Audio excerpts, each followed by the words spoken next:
Recording in progress.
Good afternoon to all the participants. I'd like to remind you to rename your display name using the format which was given by the committee on the column chat. And because the event will be started soon, to all the participants, please turn the video on. Thank you.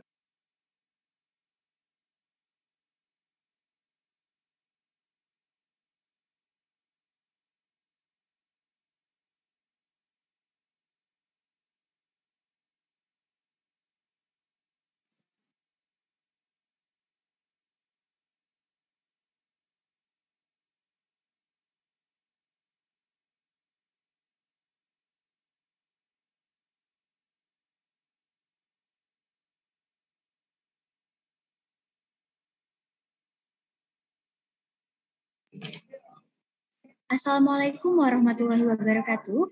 Shalom, Om Swastiastu, Namo Buddhaya. Good afternoon, ladies and gentlemen. It is my pleasure to welcome you to ALSA International Video Conference 2022, hosted by ALSA Local Chapter, Universitas Padjadjaran. Before we start the main event, let me introduce myself. My name is Nafisha Arab. It's an honor for me to be your Master of Ceremony of ALSA International Video Conference 2022, which talk about Metaverse, its assets, properties, and legal status. First of all, let's say thanks to God Almighty who has been giving us guidance, happiness, healthy, and mercy, because over the blessings and graces, we can attend and participate in the special event without any obstacles. I would like to welcome our first speaker, Mrs. Dr. Sinta Dewi SH, second speaker, Mr. Bhredipta Socarana, ALSA National Chapter Thailand, and to all ALSA local chapters throughout Indonesia. Move on to the next agenda. We will hear and sing a national anthem of Indonesia, followed by national anthem of Thailand, and ended by ALSA anthem. Ladies and gentlemen, I'd like to remind you that everyone must keep their video on and participate actively in this event because there will be an awarding for the one best participant.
งชาติและเพลงชาติไทยเป็นสัญลักษณ์ของความเป็นไทยเราจงร่วมใจยืนตรงเคารพธงชาติด้วยความภาคภูมิใจในเอกราชและความเสียสละของบรรพบุรุษไทย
Moving right along, we would like to hear the opening remarks from the Project Officer of ALSA International Video Conference 2022. Ms. Anindita Maharani, the stage is yours. Thank you, Ms. Nafisha. Good afternoon. Firstly, I want to say thank you for making your time available, and it's my pleasure to welcome all of you to ALSA International Video Conference with this year's theme, Metaverse, its assets, properties, and legal status. Also, I would like to extend my gratitude to all the speakers, the Honorable Mrs. Sinta Dewi, and the Honorable Mr. Bhredipta Socarana for making your time available and being the speakers of this event.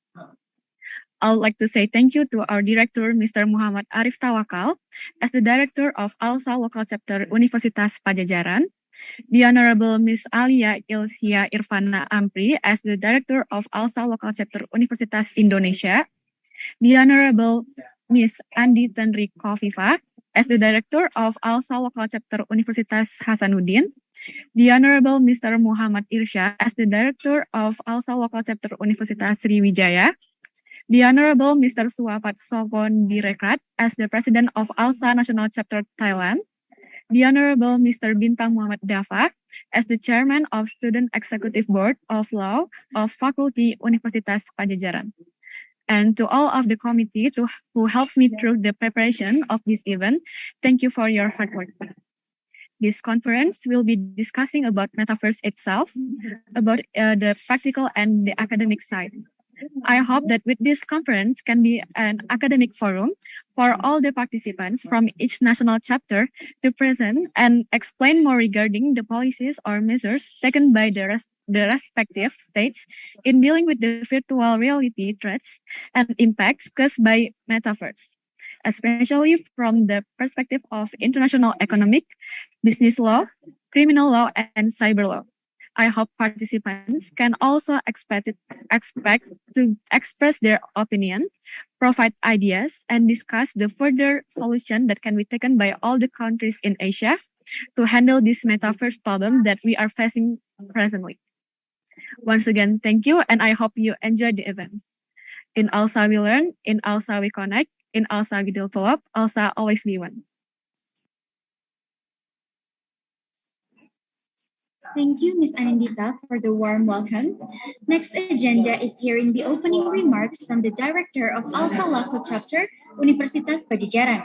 To Mr. Muhammad Arif Tawakal, the screen is yours. Okay, thank you so much for the opportunity. The Honorable Dean of Faculty of Law, Universitas Padjadjaran, Dr. Idris SHMH, the Honorable President of National Chapter Thailand, Suapat Sopondi Rekrat, the Honorable the Chairman of Student Executive Board, Faculty of Law, Universitas Padjadjaran, Bintang Muhammad Dafa, the Honorable Director of ALSA LC Unhas, Andi Tanri Khofifah, the Honorable Director of ALSA LC UI, Alia Elisha Irfan Amri, the Honorable Director of ALSA LC Unsri, Muhammad Irsyad Rifki Harahap, the Honorable Speakers from Faculty of Law, Universitas Padjadjaran, Dr. Sinta Dewi, SH LL.M, the Honorable Speakers from KNK Advocates, Bhredipta, Socarana, SH LL.M, and lastly, that we are proud of, Project Officer of ALSA International Video Conference 2022, Anindita Maharani. Assalamualaikum warahmatullahi wabarakatuh. Shalom, Om Swastiastu, Namo Buddhaya, and kind greetings to all of us. First, I would like to praise for the presence of God because we can all gather in this event. And on behalf of ALSA Unpad, I would like to express my respect to the participants that have registered themselves into the International Video Conference. And ALSA Unpad would like to express our deepest gratitude to Ibu Sinta Dewi from Faculty of Law, Universitas Padjadjaran, and Bang Bhredipta Socarana from KNK Advocates who have been willing to share their knowledge with us. ALSA International Video Conference 2022 is the theme of Metaverse, its assets, properties, and legal status. This event is expected to become a conference to strengthen the friendship between fellow ALSA members, local chapters, and the national chapters. And also it is hoped that this event will increase knowledge and broaden the perspective of participants as well as students. Lastly, we hope that this event can be held successfully without any significant obstacles. And that's all from me. Wassalamualaikum warahmatullahi wabarakatuh. Shalom, Om Santi, Santi, Santi, Om, Namo Buddhaya. In ALSA we learn, in ALSA we connect, in ALSA we develop. ALSA, always be one. Thank you.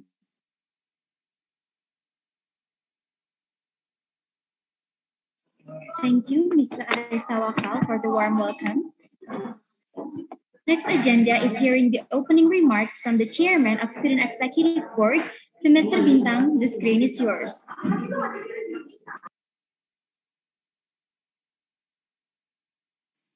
Okay, Nafisha, am I audible? Yes, audible. Okay, thank you. Bismillahirrahmanirrahim. Assalamualaikum warahmatullahi wabarakatuh. Shalom, Om Swastiastu, Namo Buddhaya, salam kebajikan untuk kita semua. Good afternoon, ladies and gentlemen. Thank you to each and every one of you for being here today at this wonderful event. My name is Bintang Muhammad Dafa. It is such an honor for me to speak on behalf of the Students Faculty of Law. Let me begin by giving you a warm welcome to ALSA International Video Conference 2022. Before we get started, I would like to express my appreciation to everyone of the committee who generously helped us make this event come true. And also, I want to express my gratitude and thanks to the Honorable Mrs. Sinta Dewi and the Honorable Mrs. Bhredipta Socarana for making your time available and being the speakers of this event. I would like to say thank you to Mr. Muhammad Arif Tawakal as the Director of ALSA Local Chapter Universitas Padjadjaran, the Honorable Ms. Alia Elisha Irvana Ampri as the Director of ALSA Local Chapter Universitas Indonesia, the Honorable Ms. Andi Tenri Kofifa as the Director of ALSA Local Chapter Universitas Hasanuddin, the Honorable Mr. Muhammad Irsyad as the Director of ALSA Local Chapter Universitas Sriwijaya, and the Honorable Mr. Suapat Sopandikrat as the President of ALSA National Chapter Thailand. And to mention, my beloved sister, our Project Officer Anindita Maharani, that I'm so proud of. Because of her and the committee, we can meet each other in today's agenda. Okay? And in today's agenda, we would learn Metaverse, its assets, properties, and legal status. Breakdown. Every one of us must have something that we want to achieve by following this event. And I believe that every single of member ALSA Unpad that joins today would like to be a great and skillful lawyer like our speakers today. That of course, by joining today's seminar, we will know more about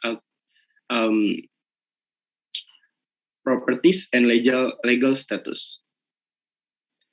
And also, we will unlock our soft skills, leadership, communication, and also the networks to every single one of us today. Well, I do not want to take too much of your time. I need to hand over it again to our MC. Lastly, I would like to say once more, on behalf of KMHEVA, Faculty of Law and University of Padjadjaran, welcome to our great Faculty of Law, and it is great to see so many of you here. Thank you. Assalamualaikum warahmatullahi wabarakatuh. Shalom, Om Santi Santi Om. Salam kebajikan untuk kita semua. Hukum, fight, win. Thank you.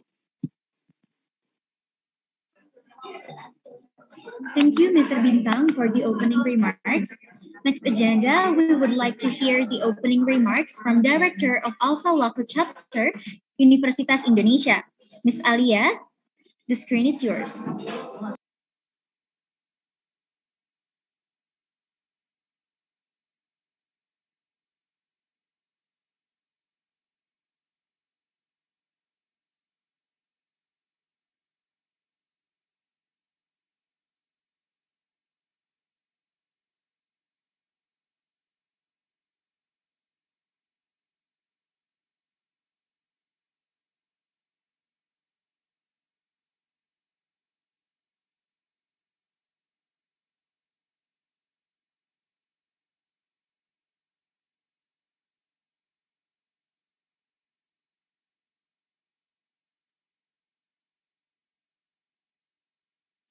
Okay, move on to the next agenda.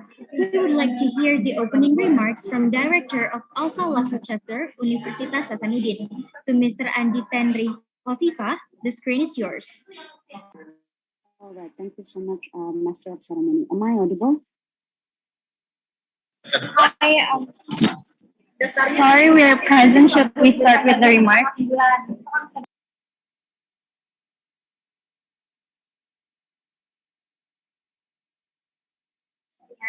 Am I audible? Yes, audible. All right, so apologies for the delay. We're having bad internet connection here. But Assalamualaikum warahmatullahi wabarakatuh. Shalom, Om Swastiastu, Nama Budaya, and greetings to us all. First of all, thank you so much to ALSA Local Chapter Universitas Padjadjaran for allocating your time and asking us to collaborate with you in this event. We're definitely really excited. We actually have a lot of members from ALSA Local Chapter Universitas Indonesia that is extremely excited to discuss about Metaverse through this video conference itself. It's a great opportunity for us to be able to connect with ALSA National Chapter Thailand as well. So it's a great experience. So thank you so much again to ALSA Local Chapter Universitas Padjadjaran. I do certainly hope that we can learn a lot from this event. We can gain a lot of insights and as well maybe start making connections as well, since we don't have really that much opportunity to get to know each other, but sure, this platform is a perfect opportunity to get to know each other. So once again, thank you so much. Enjoy the event, and to my fellow local chapter members, I hope we can maximize the opportunity to get to know the other members of ALSA.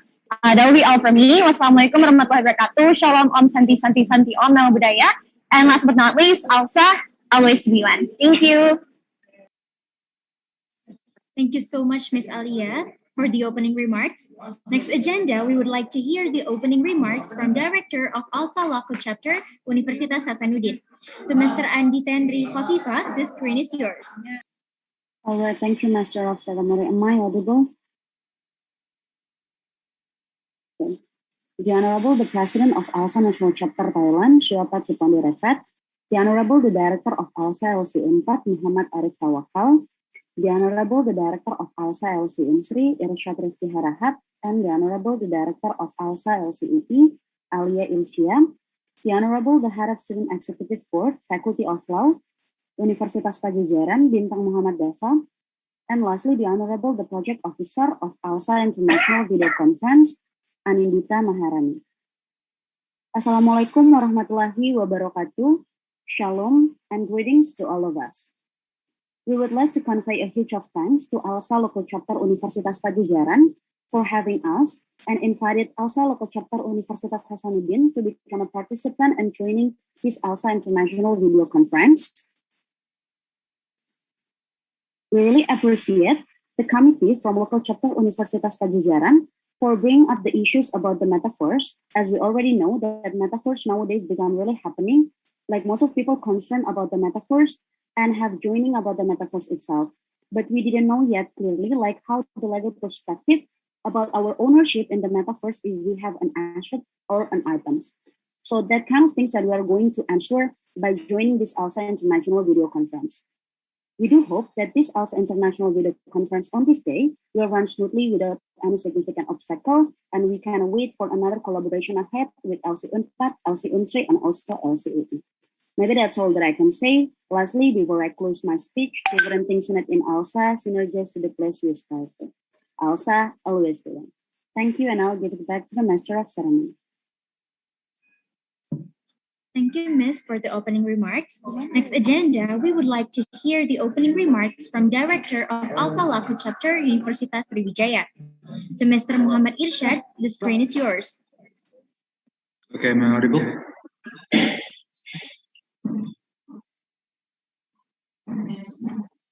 Assalamualaikum warahmatullahi wabarakatuh. Shalom, Swastiastu, Namo Buddhaya. The Honorable Dean Faculty of Law, Universitas Padjadjaran, Dr. Idris SHMH, the Honorable Chairman of BEM Fakultas Hukum Universitas Padjadjaran, Bintang Muhammad Dava, the Honorable President of ALSA National Chapter Thailand, Syapat Supandi Refat, the Honorable Director of ALSA Local Chapter Universitas Padjadjaran, Muhammad Arif Tawakal and his board, the Honorable Director of ALSA Local Chapter Universitas Indonesia, Alia Ilisia Ivana Amri, the Honorable Director of ALSA Local Chapter Universitas Hasanuddin, Andi Tendri Kofifa, the Honorable Project Officer of ALSA International Video Conference, ALSA Local Chapter Universitas Padjadjaran, Anindita Maharani. First of all, let us praise to God Almighty who has given us mercy and blessing, so we can stand here together in a good condition. ALSA International Video Conference was a great program at learning the law cooperation between two countries, and now our topic is Metaverse. And I hope this program will educate us about law cooperation.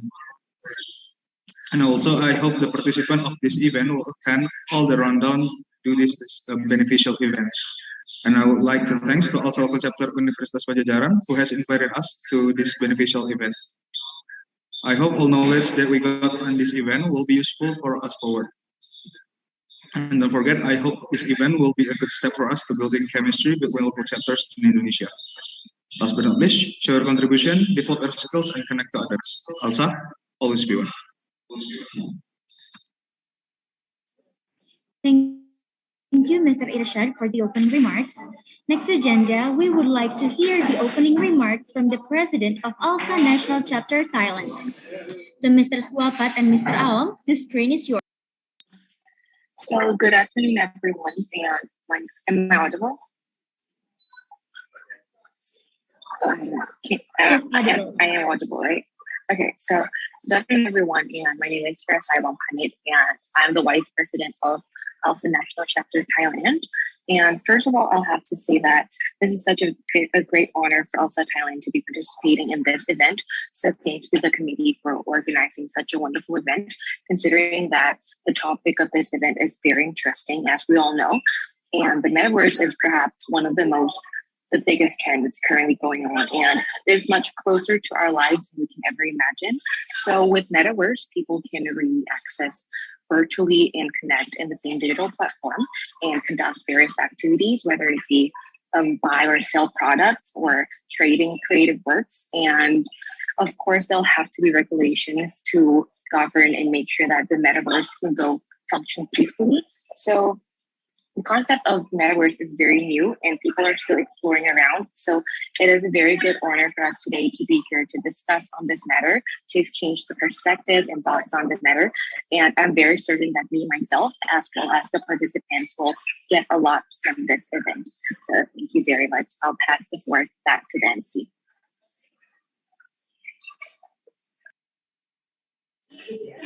Thank you so much for the warm welcome. Ladies and gentlemen, before we are heading to the next session of this event, it is best for us to everlastingly capture the moment to memorize our precious discussion today. To the documentation team, the time is yours.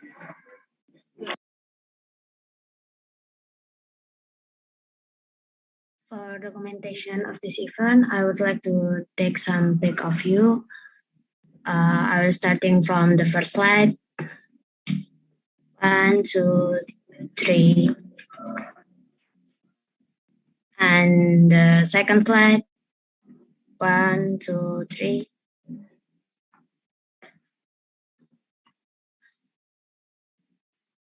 Okay, and the third slide. 1, 2, 3. Thank you, guys.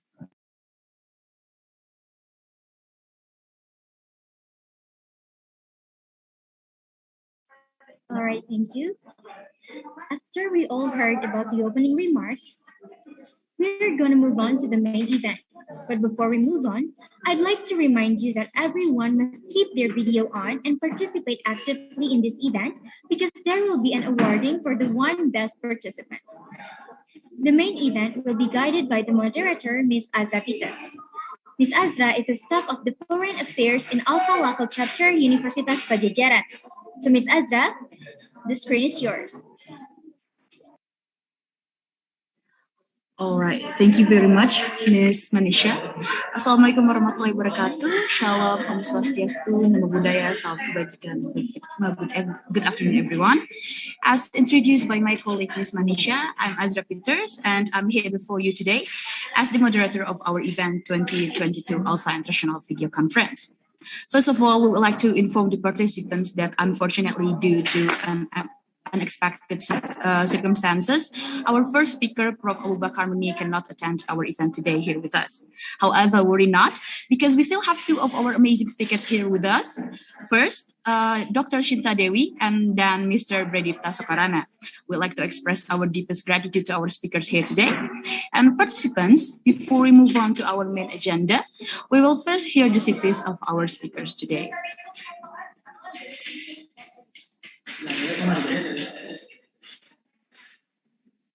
Can we move on to the next slide?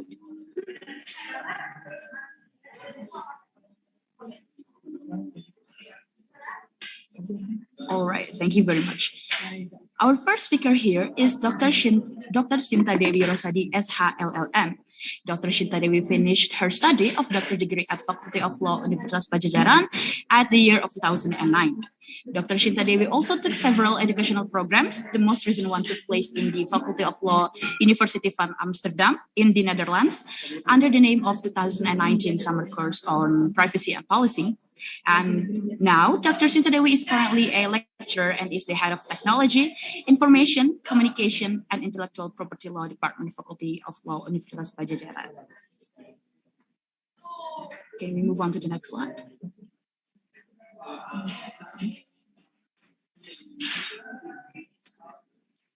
And for our second speaker here, we have Mr. Bhredipta Socarana, SH LL.M. Mr. Bhredipta finished his Master of Laws at Berkeley Law School, University of California, Berkeley. And Mr. Bhredipta here is a certified educator for Creative Commons and is currently an off counsel at K&K Advocates. Good afternoon, Mr. Bhredipta. All right. Everyone, as we all have heard and read in the screen, it is undebatable that our speakers today are competent experts in their field. Therefore, without further ado, we will now officially enter our main agenda here, which we will have a discussion and which will be opened by a presentation from our first speaker here, Dr. Sinta Dewi. To Dr. Sinta Dewi, the screen is yours. Thank you, Miss Azza. Is my voice audible? Yes. Yes, Doctor.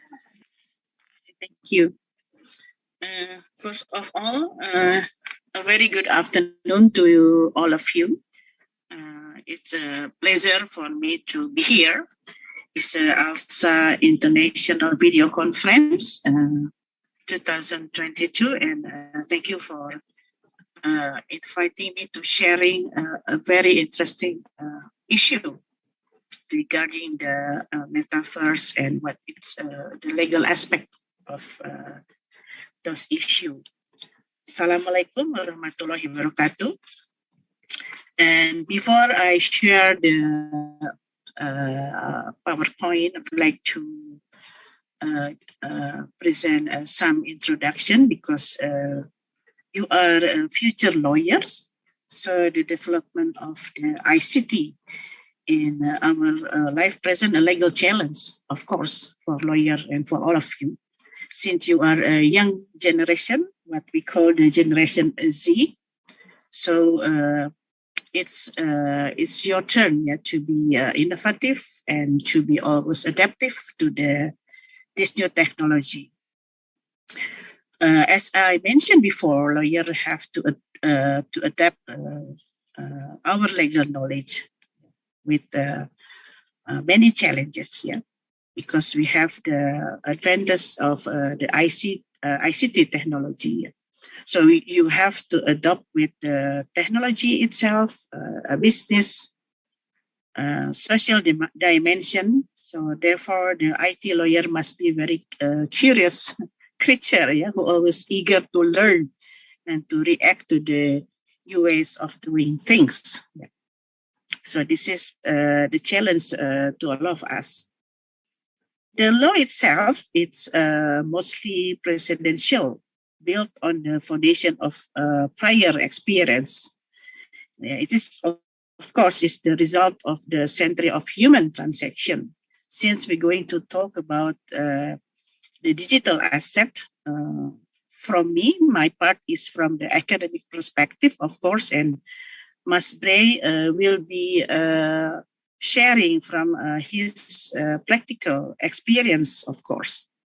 So the behavior and the reaction and influence of the government and the lawmakers is on the issue here.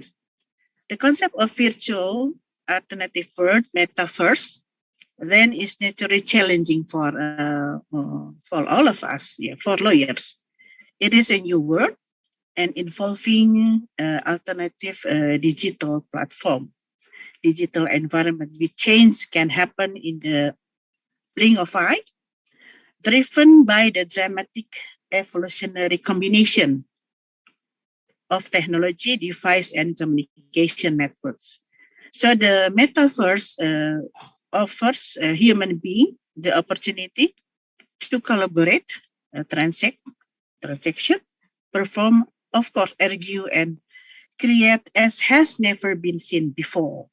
So this is the introduction notes that being a young lawyer, so we have to face many challenges in the advance of technology that we never facing or we never imagined before, especially when we have the COVID-19. So this issue become more increase, and then we're going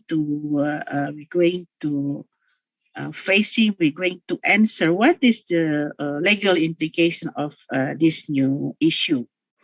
So let me share my presentation. Ms. Azza is, can I be as a co-host?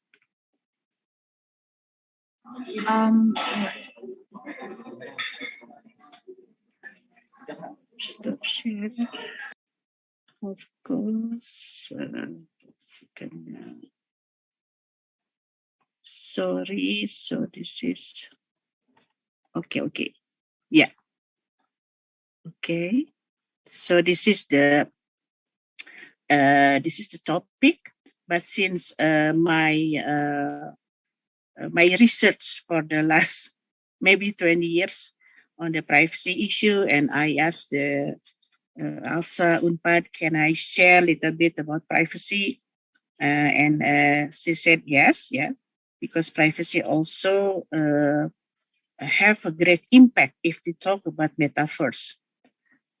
So I'm going to share a little bit also about the privacy issue here.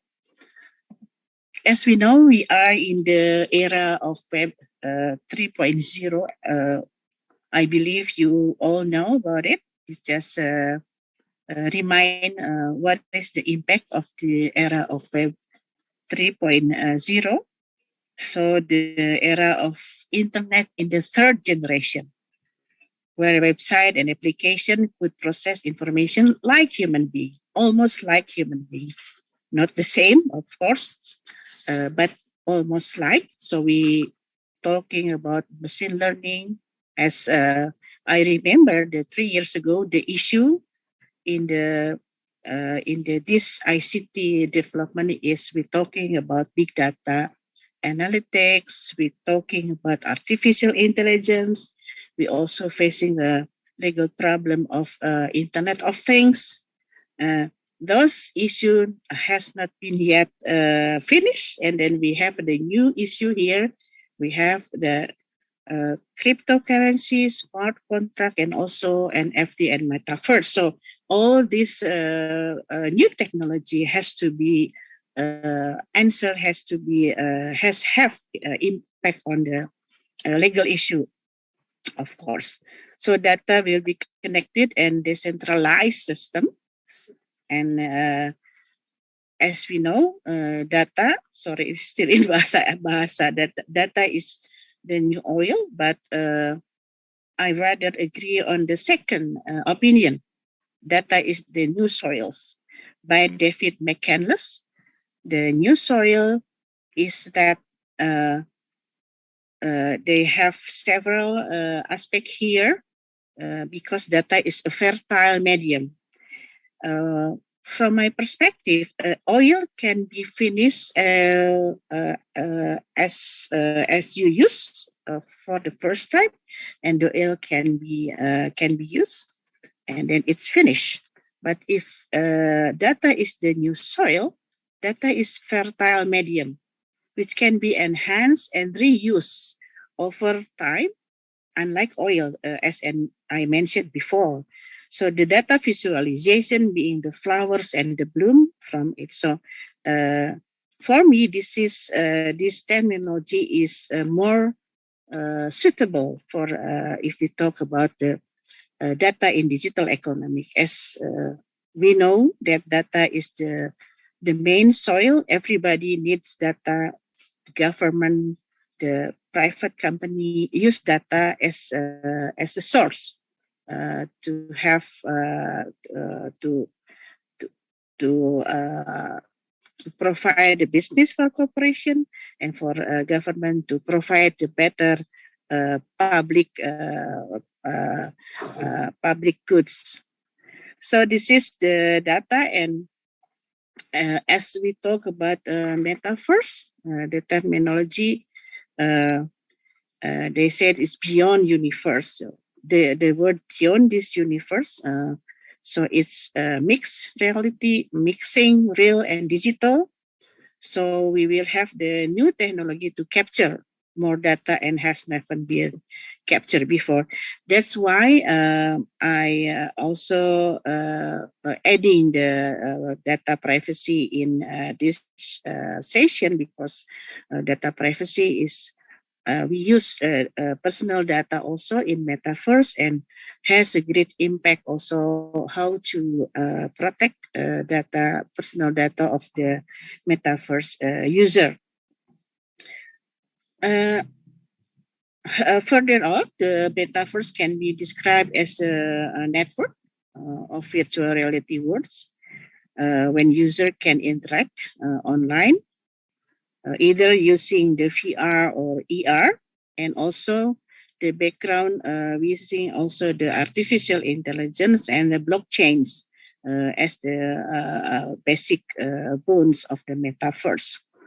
And this is the explanation of ER and VR, augmented reality and virtual reality. This is the new mechanism when we can use the metaverse.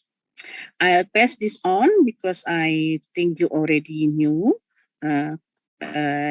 Metaverse first coming, maybe one of the things is in the games. Because I'm what you call is an immigrant of this digital ecosystem. So I also have to learn that Metaverse is coming first in the games, like Second Life, Pokemon Go, Minecraft, as a virtual platform and combined with social interaction. So this is the games society, and then now we have many providers, not only Facebook, who changed the name to Meta. And if we talk about Facebook, maybe they are so busy of having legal cases around in EU, in the cases of personal data privacy. So they think they're going to establish the new business with Meta. So this is all the Metaverse provider. We have the Nvidia, Epic Games, Apple, Google also have Microsoft and all the other provider here. As a Facebook data user itself, this is the data from 2013 until 2021. So it's larger and larger, the data user. So this is also the main concern also, because Facebook also own WhatsApp and Instagram. Now, if the metaverse is flourishing, so the data of the user also been added to this Facebook database. This is the one of statement by Mark Zuckerberg, the owner of Facebook, one of the owner of Facebook. Even though he had problems facing Facebook cases in US, he mentioned that technology is in our DNA. So to bring people together, so the metaverse is the next, the next internet things, the next frontier in connecting people. Just social networking when it was first got started. But then we know that if we talk about metaverse, there was other legal issue arise. One of the legal issue is we have concern also in intellectual property law, which is Mas Bre is an expert, so Mas Bre maybe will talk more about it. So we also have investment. So it's very comprehensive legal issue that came up that have to be facing by the lawyer, and also a challenge to the regulator and the business also.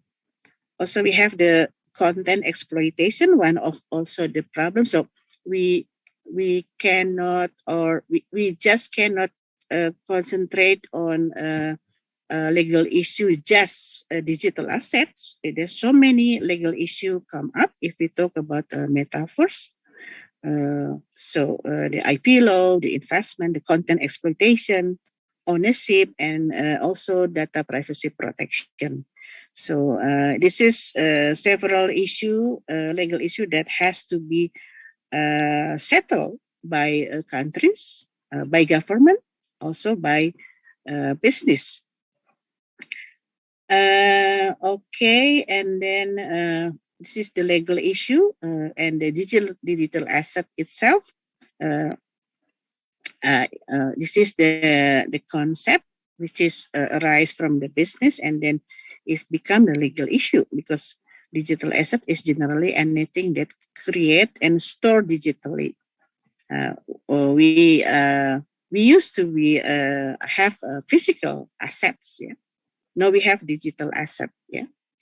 So is identifiable and discoverable and has or provide value. So it's become a set if it has value, and if it has value, and we have to set up currency of this value. So digital assets have become more popular and valuable as a technological advance become integrated into our personal life and professional life. So it consists, of course, data, image, video, written content, and more have long been considered digital asset with ownership rights. So this is one of the legal challenges that we have to settle, and not all of the country have a similar approach. Some countries are very flexible, and the others are very strict. So this is how we're going to deal with this issue. So also other digital items like company brands can be assigned as a value.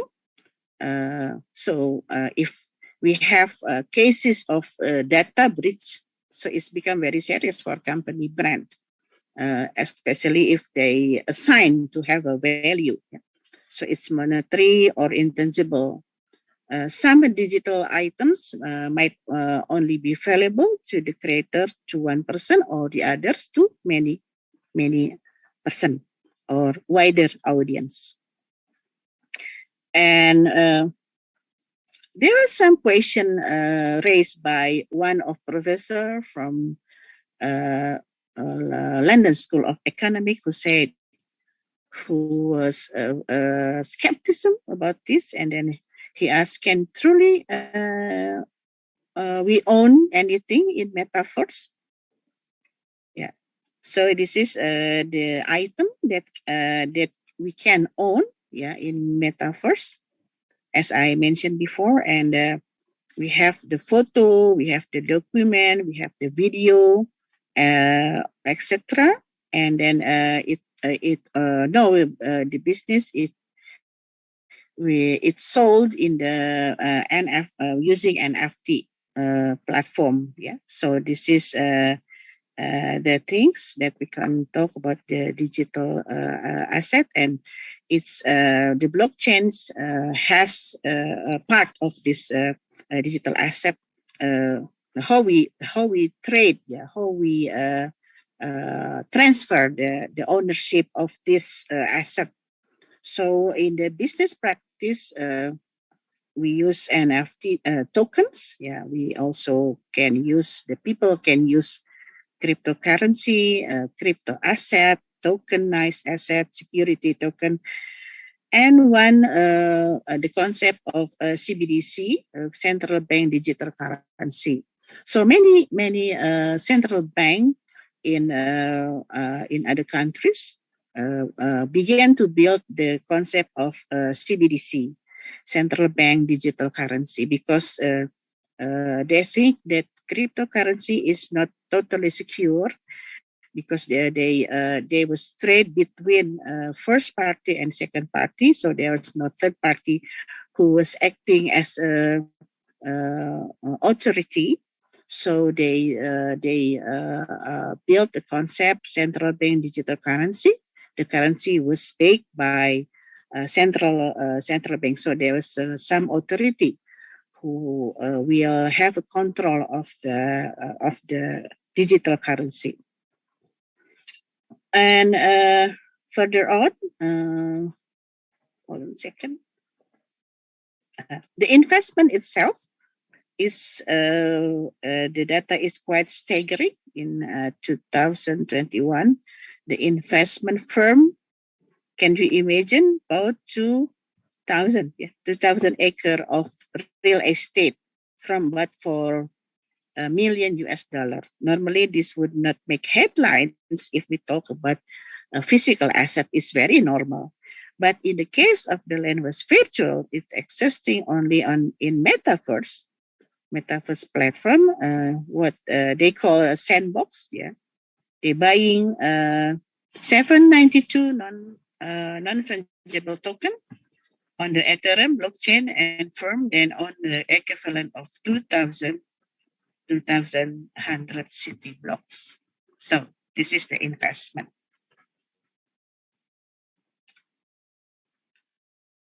The question is, the current ownership of Metaverse asset is not governed by property law at all. So this is the one of legal challenge have to face if we talk about digital asset, especially if we talk about selling and buying a property, physical property, because in many countries it's not governed by property law at all.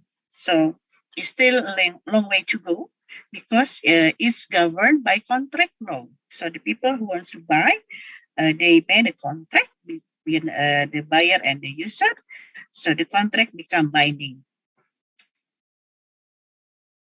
This is also raise consumer risk. Okay. Many companies are calling ownership in the Metaverse, but it's actually not the same as ownership in the physical world. And consumer will have facing a great risk, and then the consumer have to know with all the consequences if they deal with this asset. So in the business now, the buyer and the seller is having contract first. However, it's very tricky, because when you join Metaverse platform, you must first agree on the platform terms of services. As you know, in digital world, terms of services a very powerful word.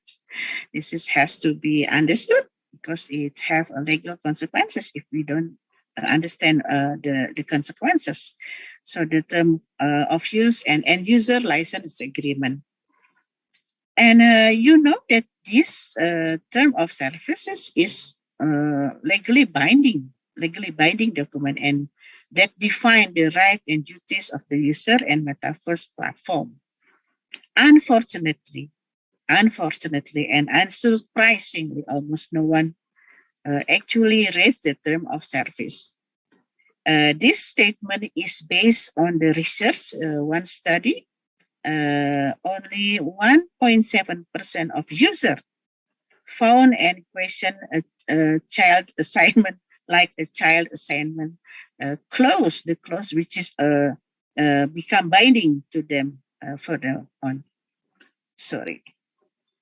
And the ownership, if we talk digital ownership, physical ownership, the ownership itself is a legal concept almost as old as humanity. It's being tested by the advent of Metaverse. The concept, the ownership, is become a challenge and a test in the Metaverse. And as happened in Indonesia, there are so many regulations regulate the Metaverse. We don't have any specific regulation yet, because many authority, many regulation try to regulate the assets, asset of the value of the cryptocurrency itself. For instance, central bank. In Indonesia, central bank states that Bitcoin not is a legal payment. So Indonesia, in central bank Indonesia warns that all party not to sell, buying or trading virtual currency. So I mentioned before that central bank now will build a concept of CBDC, central bank digital currency, because in Indonesia, Bitcoin still the perception of Bitcoin is unsecure. So central bank now building a concept of CBDC with collaboration with other countries. On the other hand, there was some of what you call the Ministry of Trade and Industry. Bapepti is a commodity asset under this Bapepti. So in Indonesia, Bitcoin is perceived as commodity, but not as a currency. So it's quite become a problem for business, because the business has been flourished, so increase in Indonesia. So in Indonesia, we still have a way to go. So what is strategy and regulation? Because we also have a problem with harmonization, because we can see all the different regulation. So the harmonization is one of the key for Indonesia, and also to push the business. And what is who is the authority in here? Now we can see all the different ministry who regulate the Bitcoin, who regulate the cryptocurrency, central bank, Bapepti, OJK of Financial Authority, Ministry of Information and Communication, and also Ministry of Trade and Industry. So no wonder if we talk about Bitcoin, we talk about the cryptocurrency is still legal debate in Indonesia between the government and the companies. While in other countries, I haven't yet studied on Thailand, but Singapore, the Monetary Authority of Singapore, MAS, is more flexible, has implemented legislation to regulate cryptocurrency industry as a mean to give the digital asset value. So the payment system, they call the Payment System Act, PSA, came into effect 2 years ago to regulate traditional and digital token-based payment. And on the same date, must also have prevention on money laundering and counterfeit the financing of terrorism. So they also have the prevention of terrorism because they think that if digital payment is legalized, it has to be careful, because it can use as a mean of financing in terrorism and money laundering. So they have to control this digital payment. And while in UK, in common law system, which is more flexible because it based on a case in the court case, so it's also quite flexible that the application of property law to certain types of purely information crypto assets is allowed. So in the UK and Singapore that have established the NFT may capable of being a property. So in other countries, as I mentioned before, the approach more flexible. While in Indonesia, we still have we have a problem whenever it's going to be a payment, have as a payment or as a commodity. Do I have still time here? Yes, ma'am. Please do proceed. Okay. So this is the digital asset legal problems in Indonesia, but we also have the risk. Metaverse is not only about the digital asset, but also there's other legal issue here. We can if we have talk about digital ecosystem, of course, security is also the main concern. How the security will be enhanced. Yeah, the privacy also, of course, because especially privacy is main concern is child data privacy online, because many children also using Metaverse to play games when their data can be accessed. Yeah. The third is intrusion of hacker to the system, snooping and imposter. And if I'm not mistaken, the cases of bullying online and also harassment we can hear some of cases arise also in using this system. So my last part of presentation, of course, because this is my research for the last 20 years, regarding data privacy principle. Maybe we all know that we have three the big data breach in Indonesia. One, they said it's one in the government office, and not one, that three data breach cases in government office. So this is the main issue now in the newspaper in Indonesia, online and offline. This is where we're still talking about the regular database, but when we talk about Metaverse, the challenge will be arise if we talk about data privacy. How this platform will have the internal governance of our data in their platform. So we haven't heard the cases yet, but it will come. By the time many people using this system, and since we don't have any regulation yet in Indonesia, I believe in Thailand also still in the discussing in the parliament, if I'm not mistaken. Maybe ALSA from Thailand could share what happened with data privacy law in Thailand, and also I think that being in digital ecosystem, law itself cannot have or cannot solve all the problems itself only by regulation.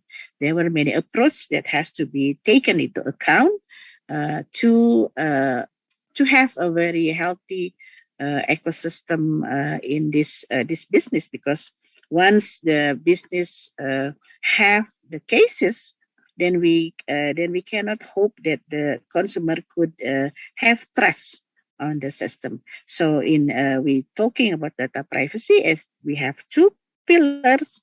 One is security, and one is data privacy. So maybe I will end my presentation until here, and then maybe we can continue with discussion, and I believe Mas Bre will have more information about how to deal with Metaverse in the practical side of things, and then we can have discussion afterward. Thank you, Aza, of this opportunity, and I will end my presentation. Assalamualaikum warahmatullahi wabarakatuh. Waalaikumsalam warahmatullahi wabarakatuh. Thank you so much, Dr. Sinta Dewi, for the very insightful presentation. Actually, it was really new and very enjoyable for me to enjoy your presentation, ma'am. And now we will proceed to the presentation from our second and last speaker of our today's discussion, Mr. Bhredipta Socarana. Please distinguish yours. Thank you, moderator. So, good afternoon,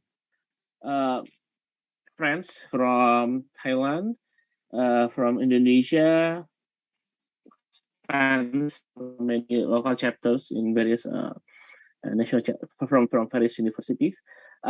First of all, thank you for inviting me to speak in this very productive occasions. And of course, Bu Sinta, apa kabar Bu? Sehat ya Bu? And of course, Alhamdulillah. Alhamdulillah. Oh. Yeah. I'm very happy to represent KNK Advocates today to talk about the Metaverse and whatever we want to talk about Metaverse.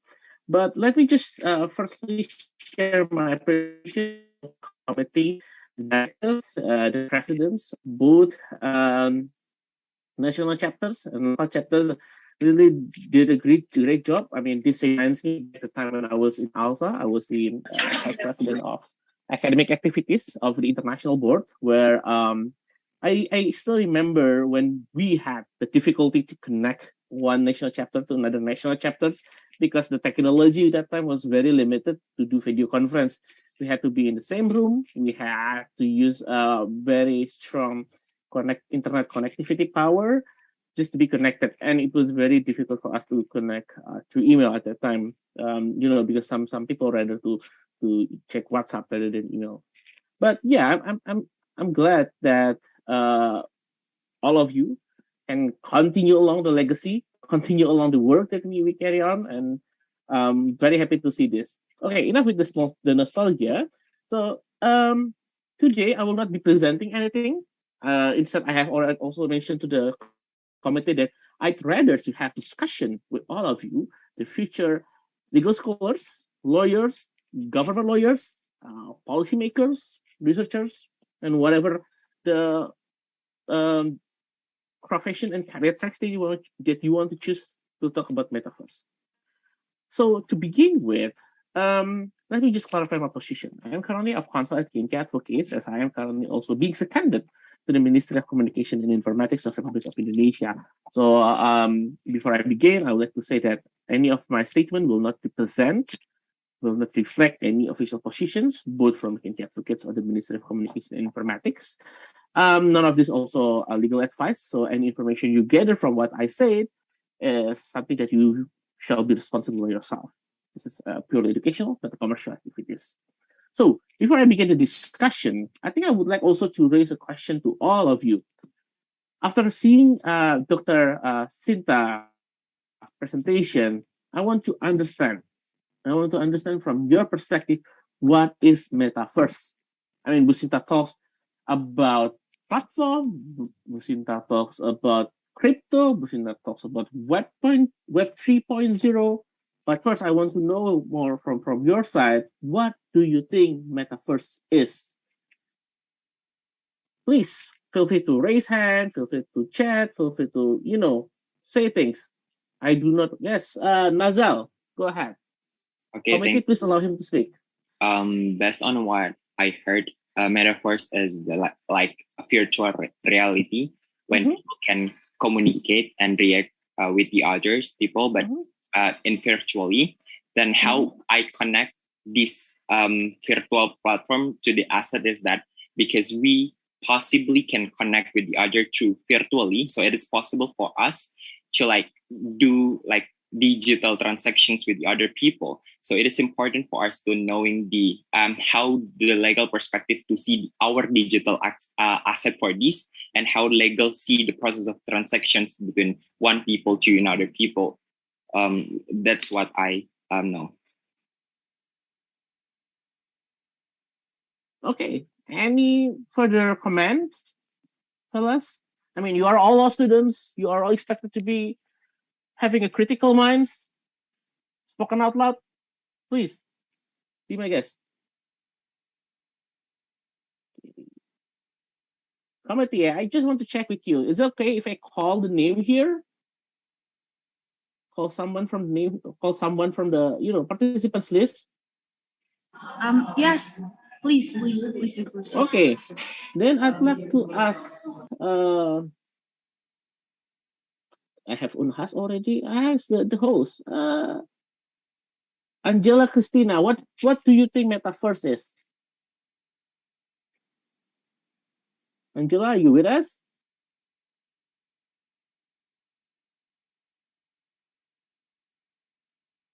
Okay, she's not joining with us now. Moving on to Unsri, one of my best local chapters during my time in ALSA. Rizwan, can you share with us what do you think Metaverse is? Hello, Rizwan. Hello. Hello, am I audible? Yes, you are audible to us. Okay. As far what I know is about Metaverse, in a simple word, it's about virtual reality, where you can visualize what you think in the real life, but it is in a package of reality or in a virtual. That's all what I know. Thank you, Ridwan. One more. I think we have colleague from Thailand. Colleague from Thailand, will you be willing to represent your country to share with us what do you think Metaverse is?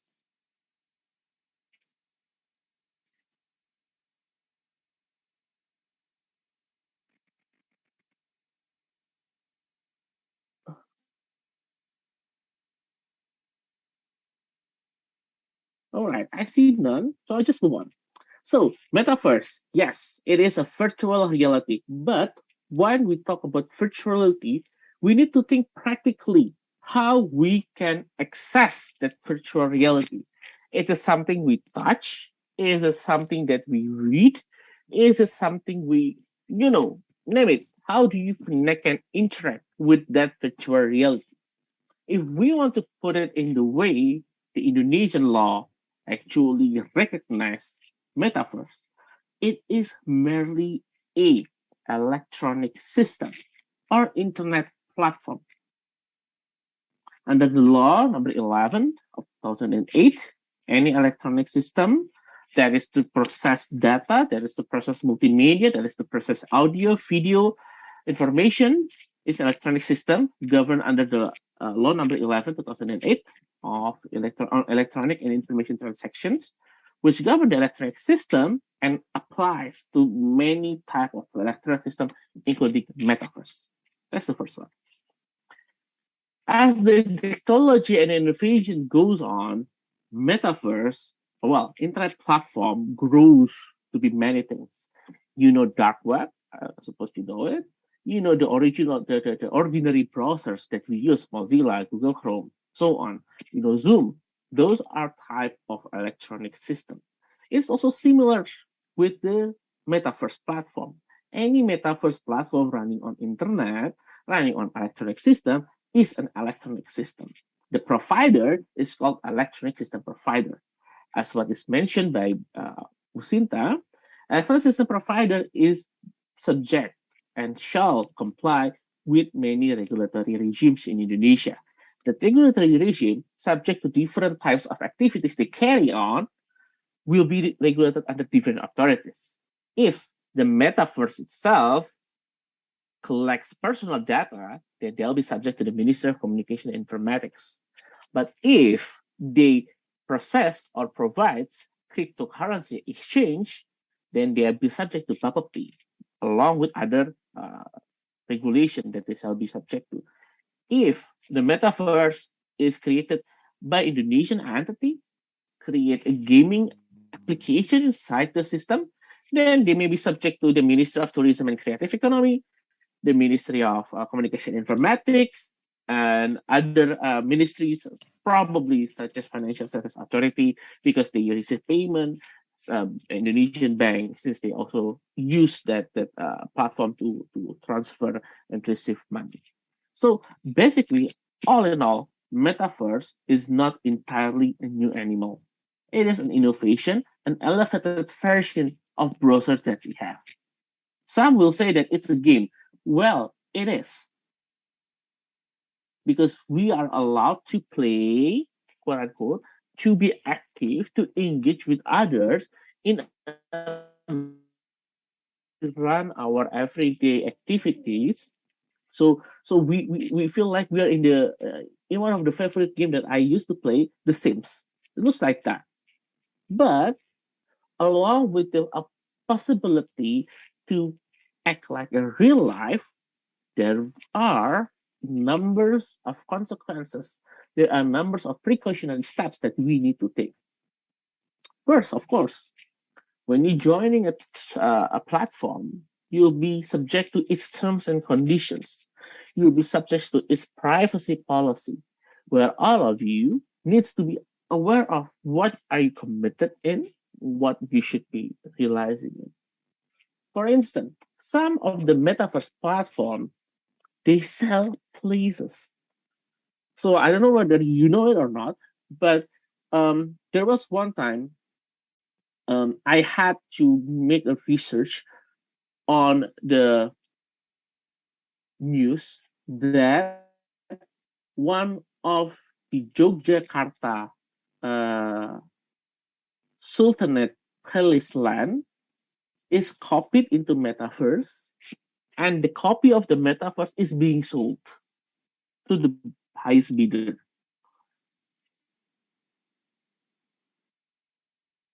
It begs us to question, well, can other people other than the government of Yogyakarta has or bought a land in Metaverse where in the reality it should actually belong to the Sultanate of Yogyakarta, to the governor of Yogyakarta.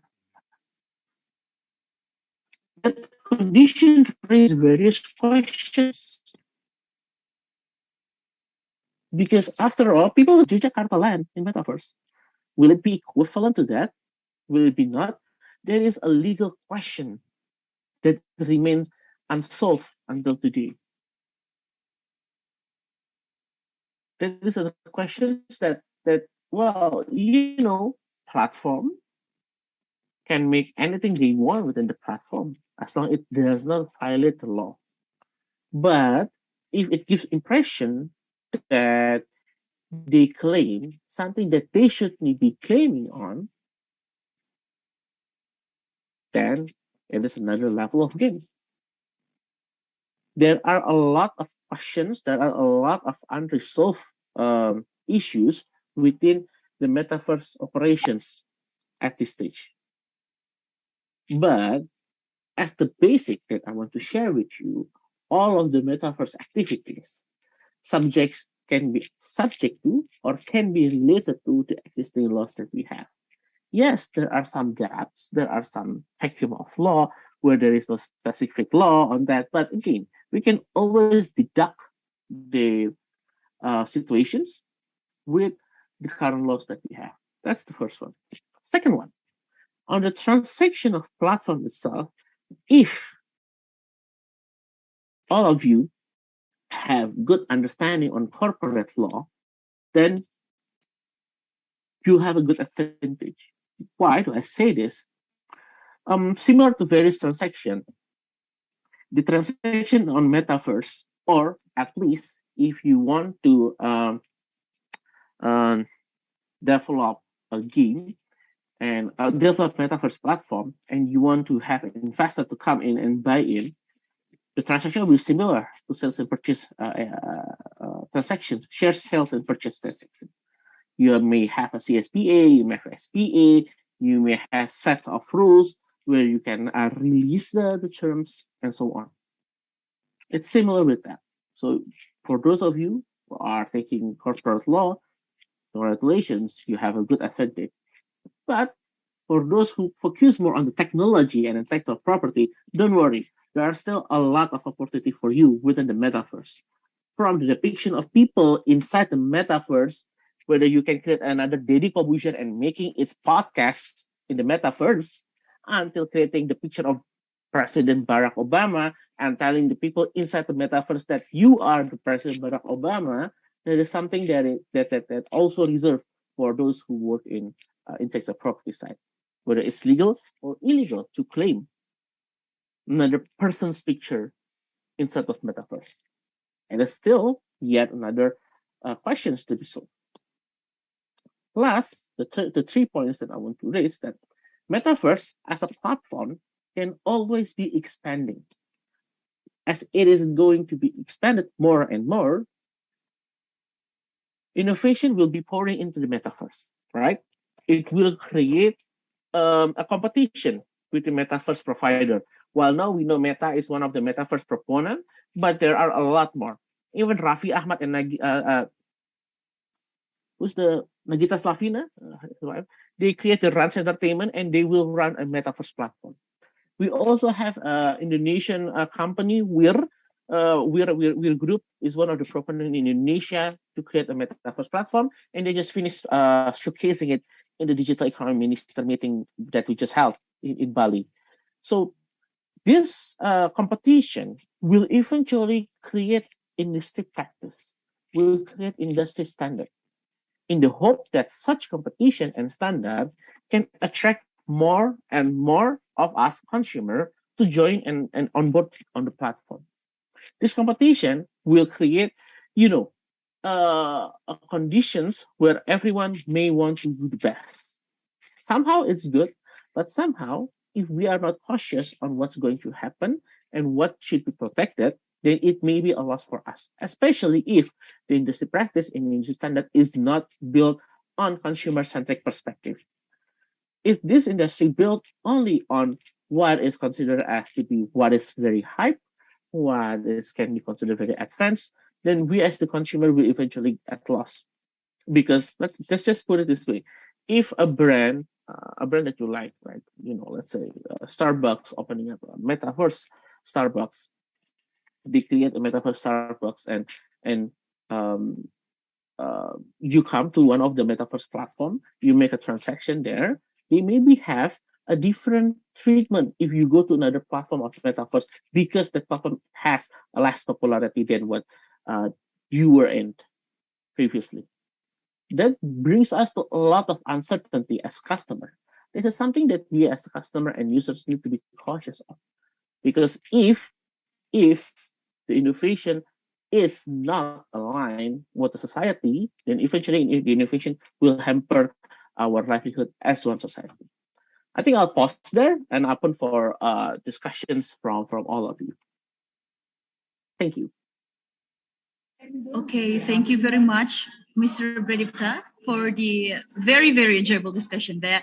I also learned new things about the Metaverse, and maybe the participants may have raised a lot of questions in regards of the Metaverse as from the presentation that our speakers has presented. And worry not, you will have a time to voice your questions to the both of our speakers. However, we will now entering our break time until 15:20. So it's like 20 minutes from now. And the participants here may turn off their cameras. However, please do not leave the Zoom meeting, and I will see you in 20 minutes. Thank you very much.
All right, welcome back to all the participants. I hope you had a great lunch, and please turn on your cameras again because we will now entering to the Q&A session.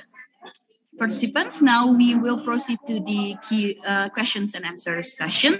If any of the participants would like to ask a question to both of our speakers today, please kindly use the raise hand feature, and then the chosen participants may turn on their microphone and voice your questions to the speakers. All right.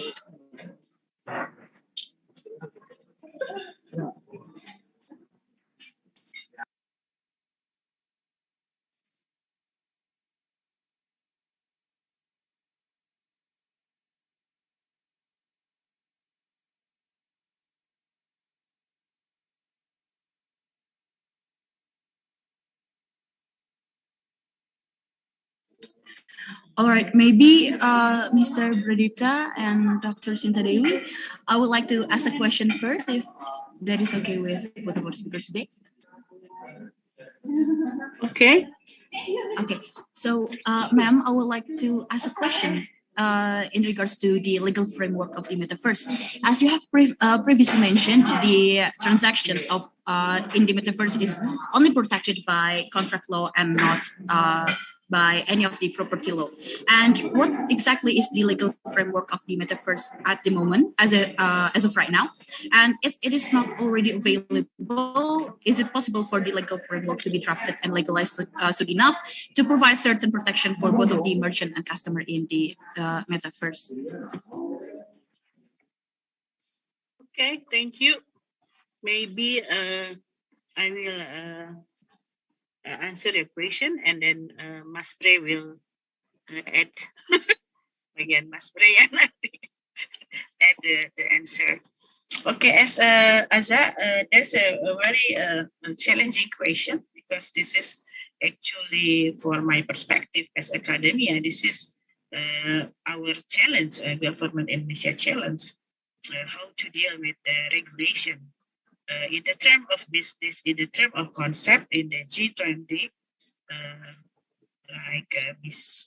Mas Bre explained, Indonesia, President Jokowi has a big hope for the Metaverse Indonesia, which has already been developed by WIR. So it's in the term of Metaverse system. But in the term of regulation, there's another challenge, because in Indonesia itself, it with many activity, it has been regulated with several different regulation.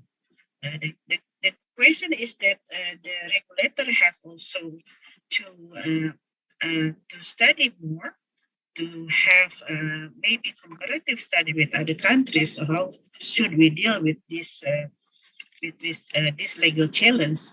Maybe we can also have a process of sandbox regulation, like in the OJK, in fintech. Sandbox regulation means that the government try to regulate in a lenient approach, and then see what the technology will adapt with this regulation, and business will adapt, or we will have a very specific regulation regarding this issue. So maybe Mas Bre will have a better insight, because Mas Bre also helping the government in deal with this regulation as academia.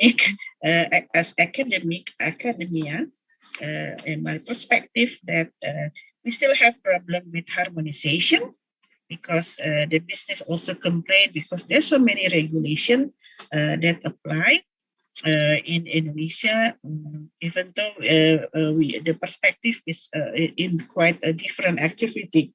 So the harmonization is also a problem. How we deal with this Metaverse? Either we have a strict regulation, but if we have a very specific and strict regulation, the innovation will be hampered.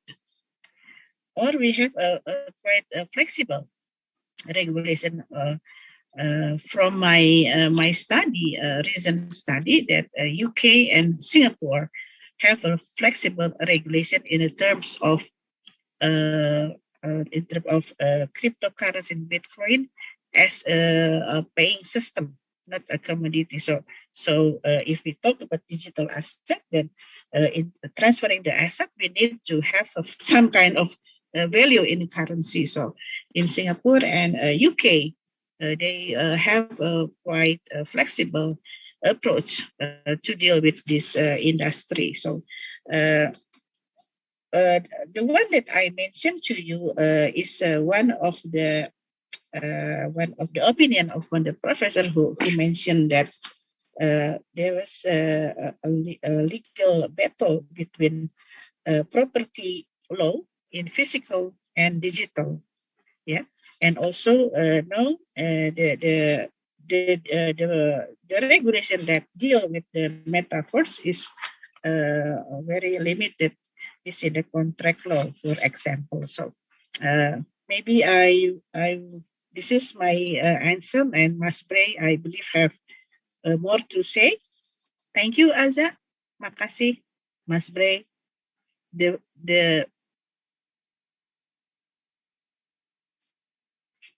All right. Thank you so much, ma'am, for your answer. And Mas Bre, maybe you have further explanations in regards of these specific legal frameworks and the possibility of its legalized framework, Mas Bre?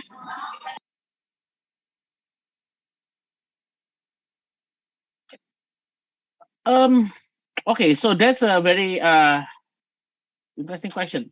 But I think similar to Bu Sinta, I do not have specific knowledge on whether we have a metaverse law. But let me just put it this way: as a lawyer, it's not our job to create the law, right? What we need to do, we need to make sure that any of our activities are aligned with the existing law. Creating the law is the job of politician and the legislator. So if we are to if we are to see the law, we need to realize that metaverse does not necessarily have to be regulated by specific law.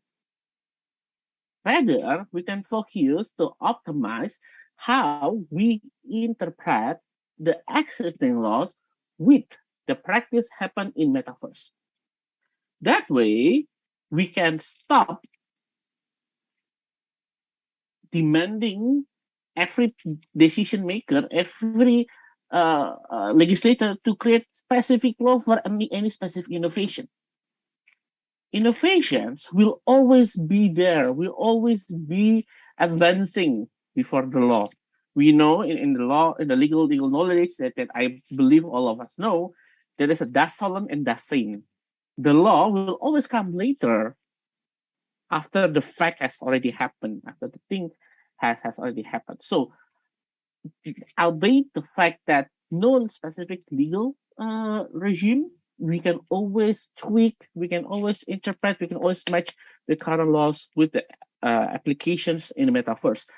Example, I mentioned earlier about the face or photograph of well-known people.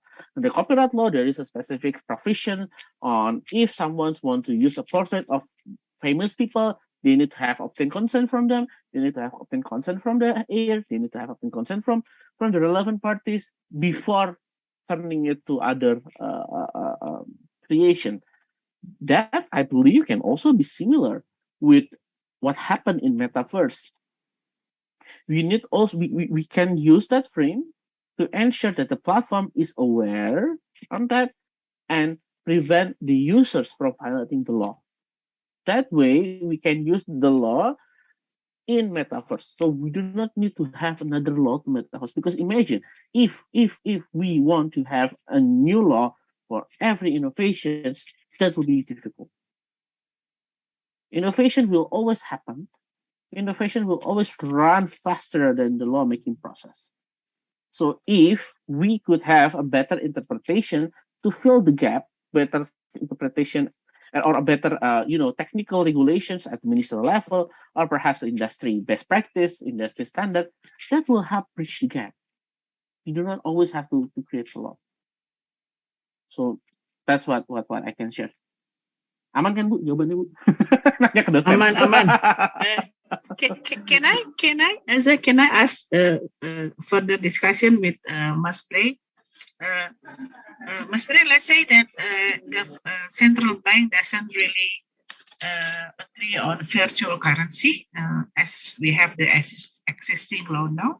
Yes. It's still regulated under BAPEPT. Yes, Bu. So what is the way out to handle this issue? Because to be digital asset, it has to be some kind of currency to pay for payment. But if the central bank doesn't agree cryptocurrency or Bitcoin as a virtual currency, what happened? The business is on the way, but how the protection for the consumer? Ibu, you are asking a very difficult question, but I can prepare one master thesis answering that. But I think that has always been the questions, right? How we can protect consumer. But I think from my perspective, despite of the absence of the regulations, if we want to talk about consumer protection, we actually can employ the current law that we have, law number 8, 1999. Okay. So I think we can use that as a baseline. That's the first one. Second one, it is really, of course, understood that there will be some difficulties for the cryptocurrencies provider to meet the expectation of the consumer who have been neglected by the provider. But I think conversation needs to happen between regulators and the industry on how to satisfy the complaint from the consumer. Otherwise, if the consumers go to the court and ask for something for compensation, then the provider will have difficulties to fill with that, to comply with that. So I think discussion needs to happen first to understand the different limitations exist between stakeholders. In the meantime, what can be done by the government and the rest of the stakeholders, such as civil society, academician, is to remind the providers to always put consumer as the center of the design process of the program or the solution they have. Okay. I think that will be my answer. Thank you, Mas. Clear. Yeah, okay. Well, thank you so much for the discussion also. I learned a lot. Thank you, Mas Bre and Bu Sinta. And maybe my colleagues here, the other participants here may have another questions. Please do raise your hand. Okay, we have from LC Unpad, Raden Dava, you may turn on your microphone and voice your question to the speakers. Thank you, moderator. But I would like to ask the committee first if it is okay if I ask more than one question. Yes, you may proceed. Thank you, moderator, and thank you, Bu Sinta and Pa Bhredipta. I would like exactly 3 questions. My first question is regarding platform or provider liability. If, for instance, there are a buying and selling activity of illegal goods on the Metaverse, can the Metaverse provider be held accountable or liable for being an enabler of such activities? Number 2, my question is regarding the law enforcement in the Metaverse. How can one determine what country's jurisdiction is a place in Metaverse is? Is it determined by the country, the provider's legal standing, the country's legal standing, or is it determined by the location of the server or any other qualification to answer what jurisdiction a place in Metaverse is? Number 3, my question is a bit long. So it is about the validity of the agreement made in Metaverse. So the Metaverse itself has enabled us to make an agreement anonymously. For instance, if I want to buy a plot of land in Metaverse, it is possible to use my avatar, which I can name it with whatever the name I want, to make an agreement with another avatar. In Article 3020 of Indonesian Civil Law Code itself, it is said that the parties must have a capacity to conclude an agreement, to make an agreement. Or in Indonesia, we said it a kecakapan hukum, to make an agreement. So is the avatar seen as an extension of us, thus carries my capacity or my kecakapan to conclude an agreement, or the agreement itself that made in the Metaverse seen as not consistent and not valid with the Article 3020 of Indonesian Civil Law Code? Thank you.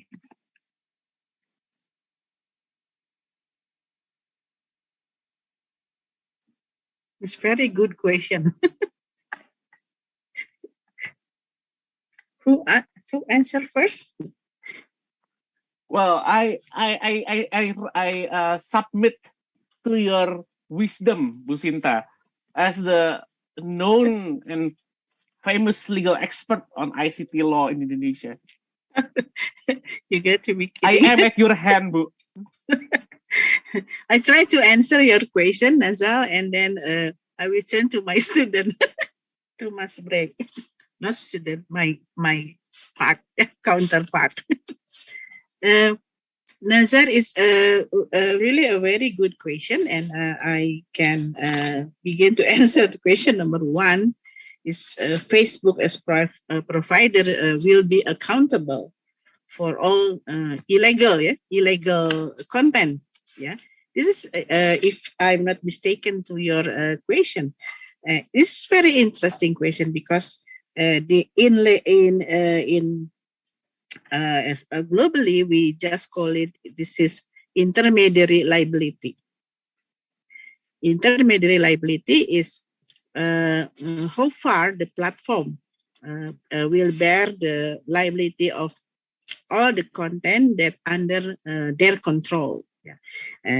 In the global, in the international or global practice, this is a legal battle, as usual. Yeah, Mas Bray, as usual, between US and Europe. In US, the platform, what we call platform, it can be OTT, can be internet intermediary. For example, as Facebook has been in the US approach, it's called safe harbor approach. Yeah, so the company has some kind of immunity of the legal suit from the consumer because of the content, because they say it is not. I didn't put the content. The content is the third party. I only manage the platform. This is what US stand, but EU has different stand of point. They always have different perspective, because in US the business is number one, but in Europe the right, the protection, human rights is always their significance principle. So if we ask, is Facebook being accountable? It's depend on the cases, but no, because since many cases arise, and then many countries also have some kind of policy of intermediary liability, such as in Indonesia. In Mas Bre, I think I have mentioned Regulation 5, 2020. Minister regulation, yeah, Mas Bre, yeah. Yeah, this is also have some kind of content moderation, which is the private company, the foreign private company has also to abide of Indonesian law, which is they have to register. We have this issue 1 month ago. So being a big company, Facebook are very concerned of how they deal with this issue. So even though in US the regulation in US quite lenient on regulating this big digital company, but Facebook now become very aware that they have to be very careful of this content moderation, because they have also some kind of cases in killing in New Zealand, which is posting in real time in Facebook. So I don't know whether the cases which go to the court or not, but it has become a very global issue. So the short answer, Naza, how is the provider accountable? Yes, by law is different, but by practice, this big company become very aware that this is a very serious business. If not, they don't have any trust from the consumer. This is my my answer. And the second, jurisdiction. Usually the jurisdiction is on the contract, on the platform, and usually the jurisdiction is always in US. If there's a company is US. If the company coming from China, always the law of China who has the jurisdiction. So the jurisdiction always the law of the the digital company, the business who has the choice of law. And the validity of agreement, this is very tricky question. It's still unclear. Whenever the avatar will be the subject of law, it's very interesting. But yeah, I will left the answer to Mas Bray. Bagian Mas Bray, silakan. Yeah, Thank you. Thank you. Mas, Ibu, Mas, kalau if I miss some of the questions, please do remind me. I'm happy to add. Okay. So, I think first one, yes, in theory, all platforms are liable, right? They are supposed to comply with any existing regulations, whatever the regulation is, from BPOM regulations, even to agriculture regulations. Trust me, there are some regulations where you can or cannot trade in, livestock online. You need to have certain license to trade livestock. Even to promote liquor, you need to have a license actually. But it has always been the matter of interpreting the law. One side may say that, well, if it's not regulated, then you're not allowed to do it. Or the other side, well, if not regulated, then no prohibition on it. Why can I? Three sides, well, that thing applies only at the physical settings.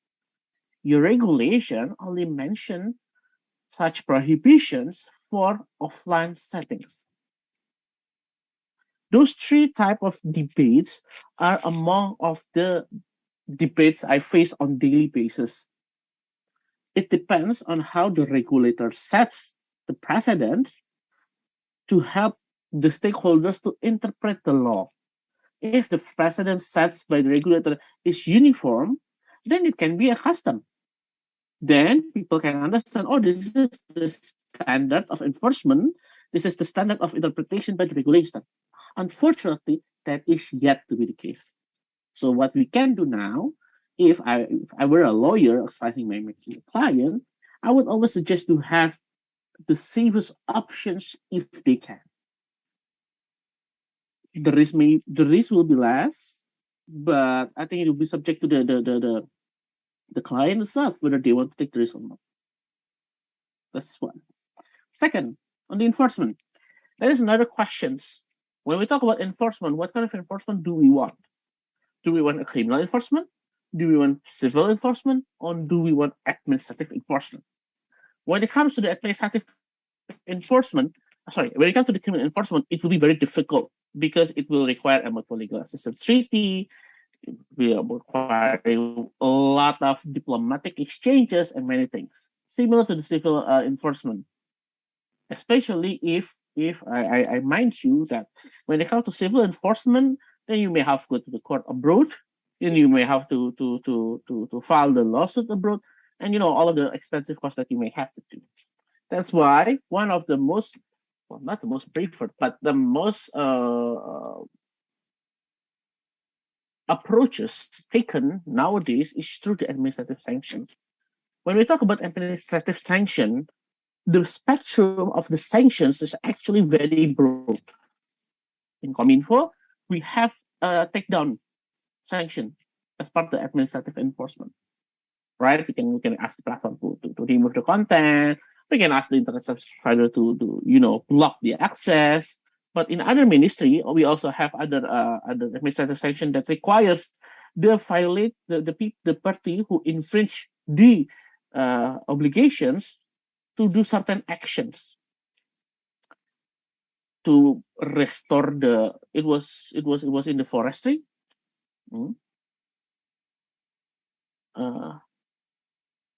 It was in the forestry department, if I'm mistaken, and they create a obligation to restore the forest.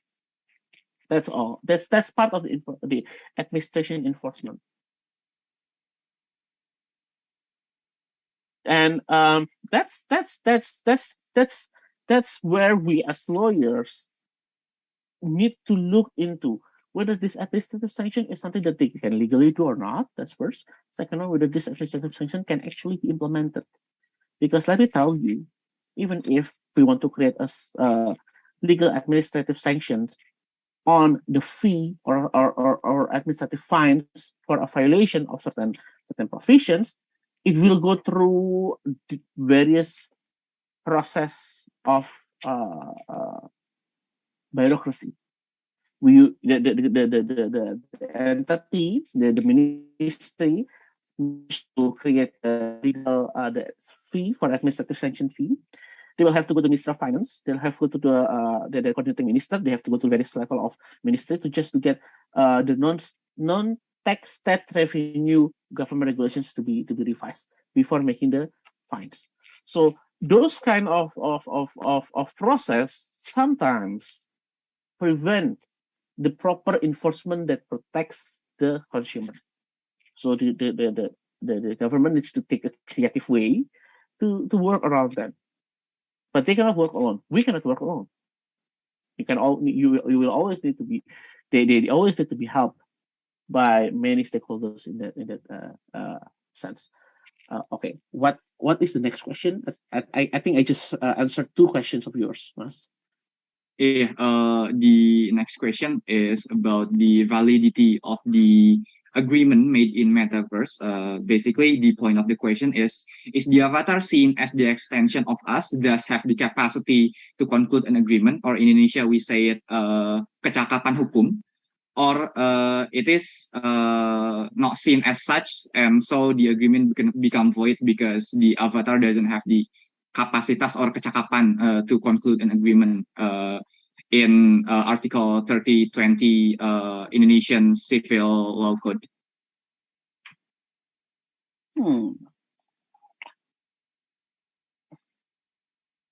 That is a very difficult questions. I mean, pragmatically and practically speaking, I would advise my client not to sign any agreement in Metaverse. Because who can confirm their identity? Unless the platform is willing to vouch for my client's counterpart identity, then so be it. But if they cannot, then I will not advise them to sign any agreement.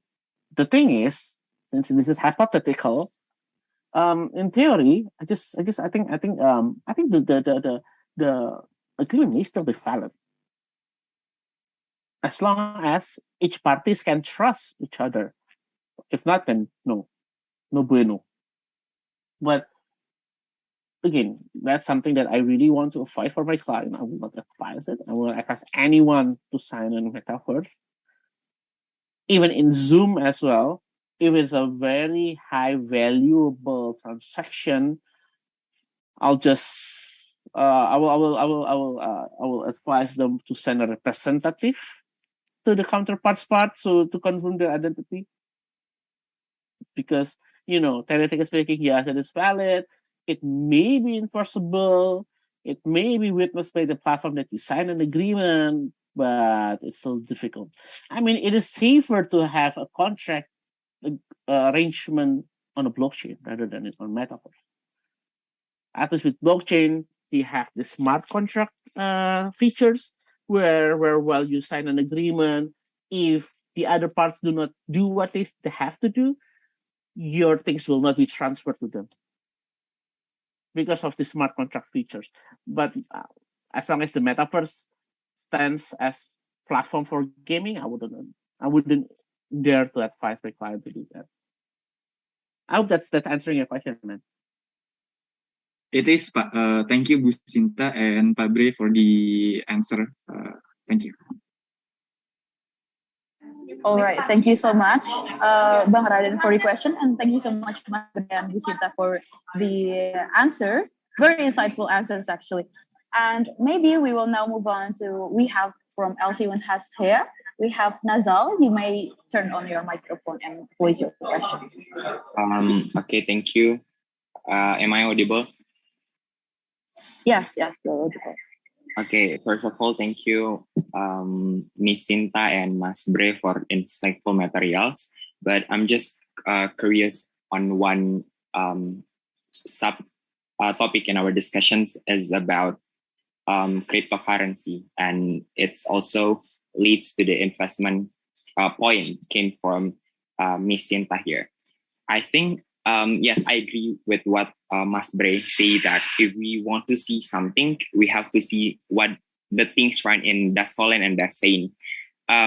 Here the things, the existence of cryptocurrency, based on what I know and what I have read, they encourage people to invest into the Bitcoin because they say that it is more stable rather than the other currency, rather than the other alternative of investment, because it's, you can do it through digital and so on and so forth. Second reasons is that it's a form of how they are protecting the stability, because the reasons of why the other currencies such as money that we are used is that being under control in one country that, their currency has been used for all international transactions, such as if we want to buy oil, for example, natural resources and so on and so forth, we are using their currencies. What I mean is that US dollars. But what the expectations of the people invest into the cryptocurrency are different with what the reality was, because it, one of the threat of Twitter and most of the articles, most of technocrats involved into this discourse, they said even though the cryptocurrency are not that stable at very first place, but the problem is that in Indonesia, the standing of this cryptocurrency are in a gray area. In one side, the government are acknowledge it and not acknowledge it as the official currency, but in other side, they are still, acknowledge it as the part of the commodities, meaning that it is not something that's prohibited, but it's not something are encouraged by the government itself.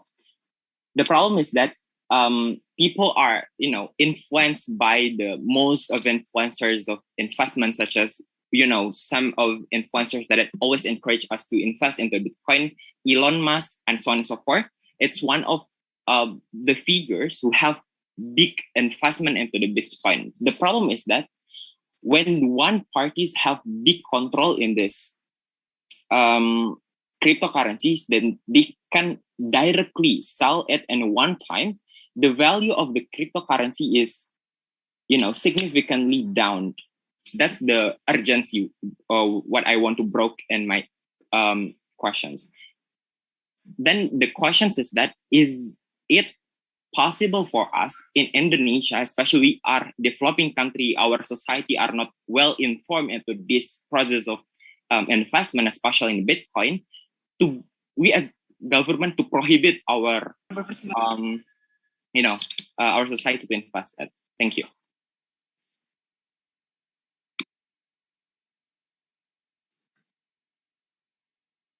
Mas Bre, saya dulu boleh Bu. Saya boleh gantian. Silakan. Okay. Change order, colleagues from Thailand, if you do not understand what we're trying to say. Okay, so thank you, Nazal, for the question. So the answer is no. We cannot ask the government to prohibit people to invest.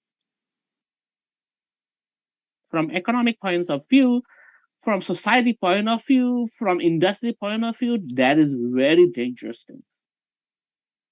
Investment is not something that we should be scared of.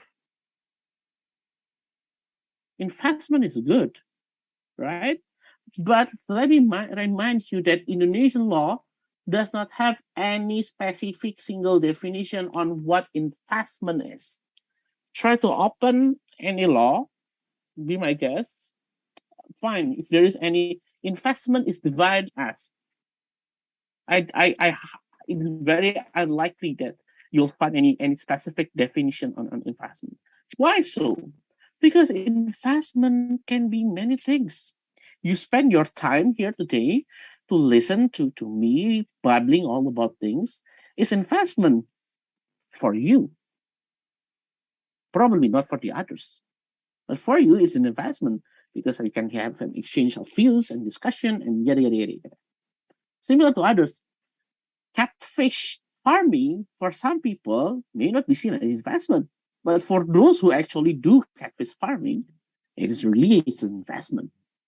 So investment is very, very flexible words, and we cannot, then government will be pressured, criticized, or anything if they are prohibiting investment. What needs to be avoided is to invest in wrong place. Defining the wrong place itself is very, very unsafe. To determine whether the place of investing is wrong or correct, it's not up to the government. It's up to the people to determine which one is correct for them, which one is wrong for them.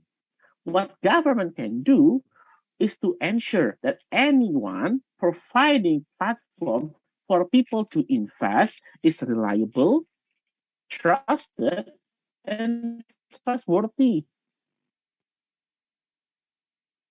The problem is with the information can be easily distributed, the government has problem to control and to determine which investment provider can advertise themselves and cannot advertise themselves. That's the problem from my point of view.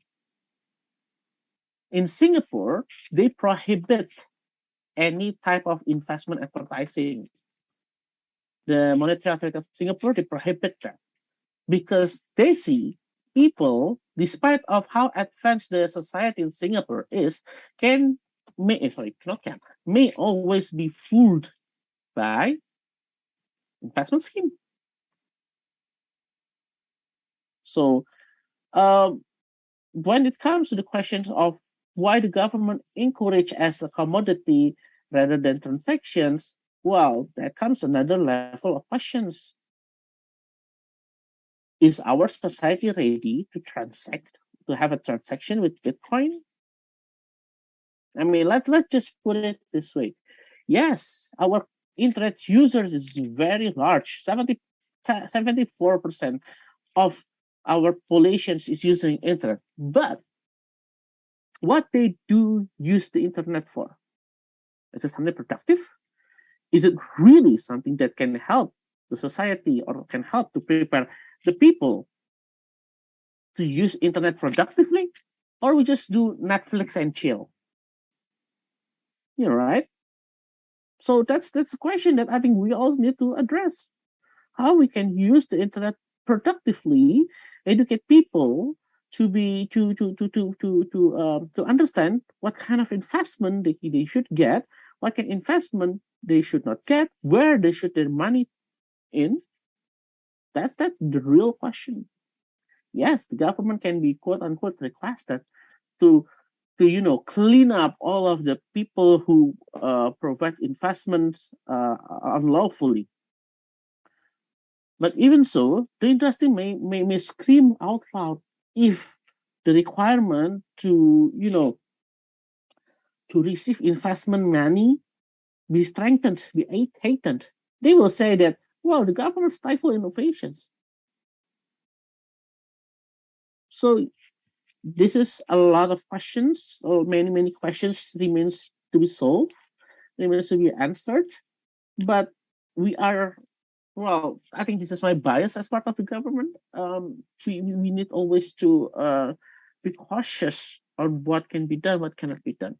If other stakeholders have the idea how to make sure that the similar unfortunate situations from happening, so do it. Write a paper, write an opinion, tell it to the government, showcase on why your proposal can be implemented to help the government combating quote unquote bad investment for the people. I think that will be my answer. Sinta.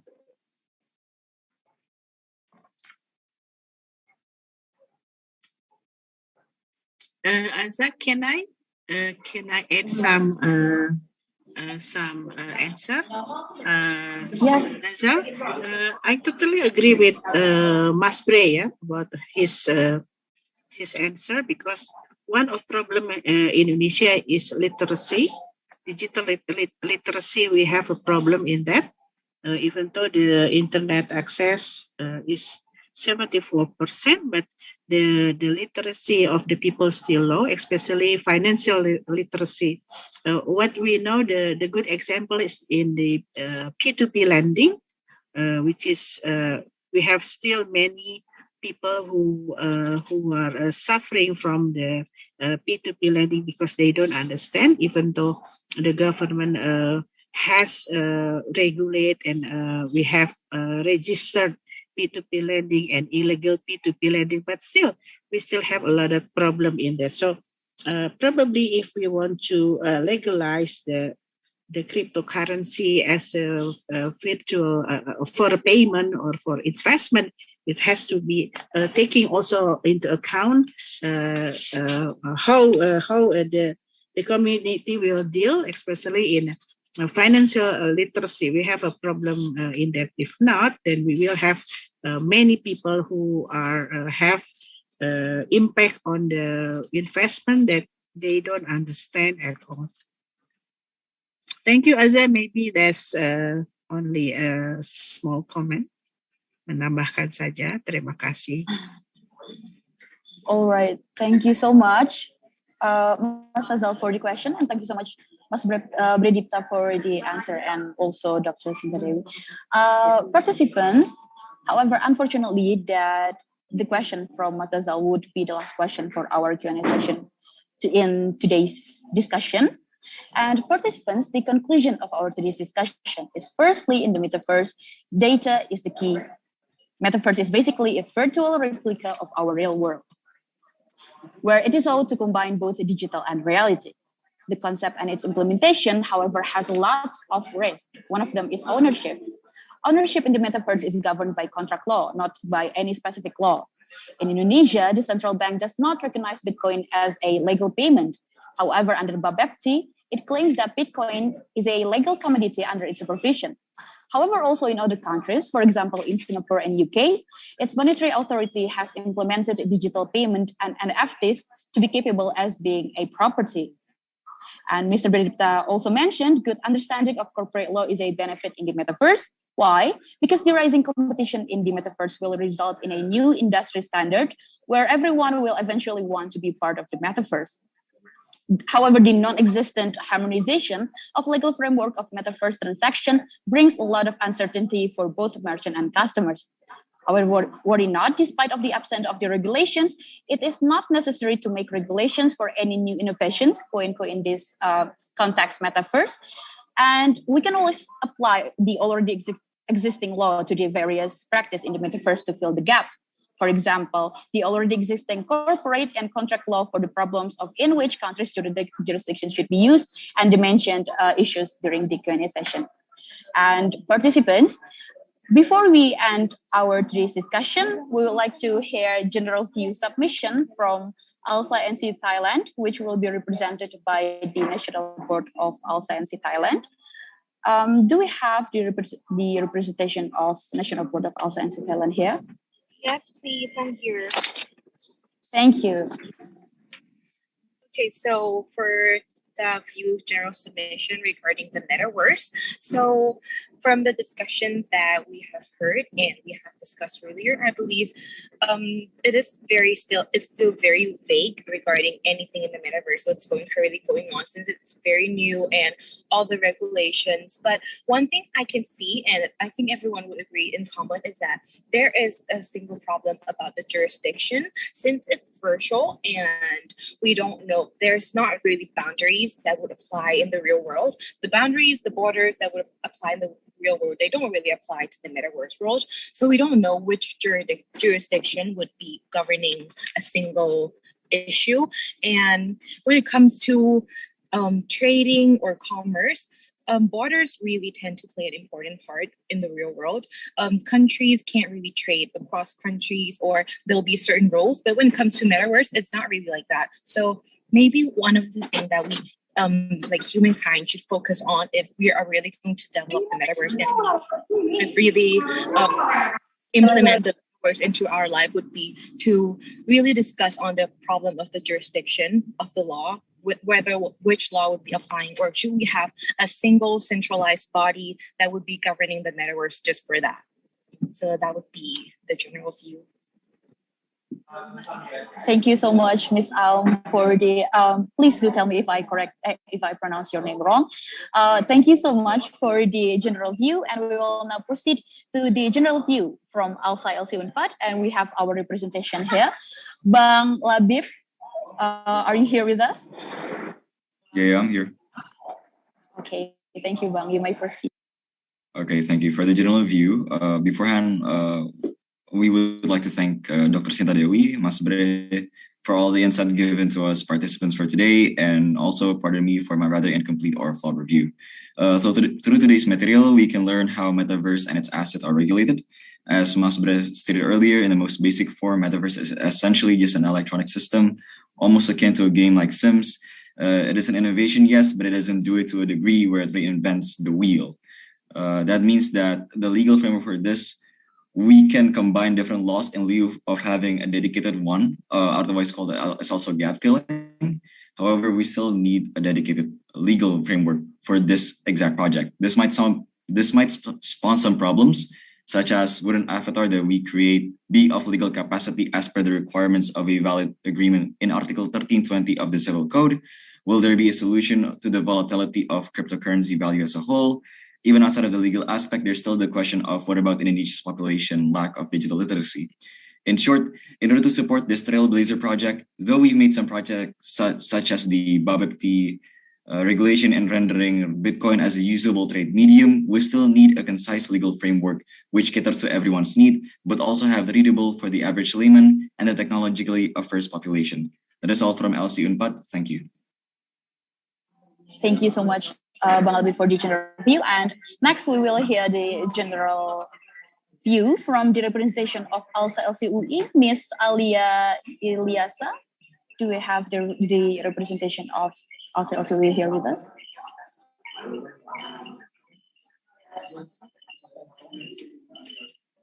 Once again, do we have the representation of ALSA LCUI to give the, all right.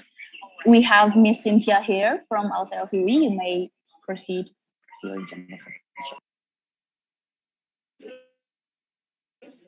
Okay, good afternoon, everyone. So from ALSA LCUI, we have this general view that Metaverse can be best described as fast, connected virtual realities where people can work, play, and socialize anytime, anywhere, and from any device. It is the melting pot of the physical, augmented, and virtual reality where users can interact with each other in real-time scenarios. We also see the Metaverse as a blank canvas where the user can use it to invest in NFTs and buy virtual land, or simply to interact with other users as a form of social virtual interaction.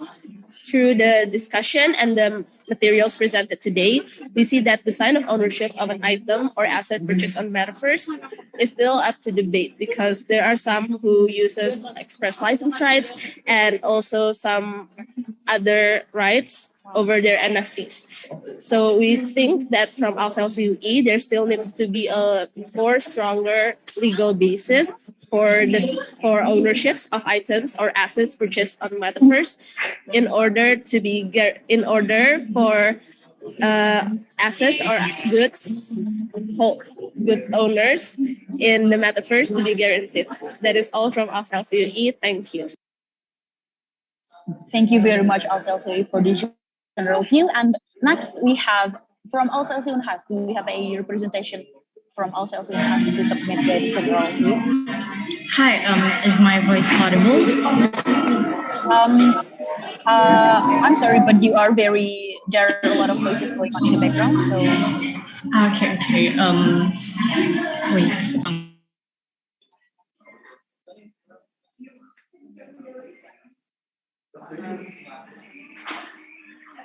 Is it cool now, or was it still? You still have a lot of background noises.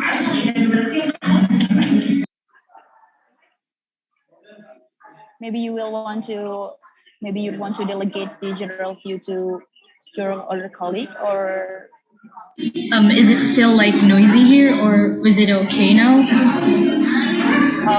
yes, actually.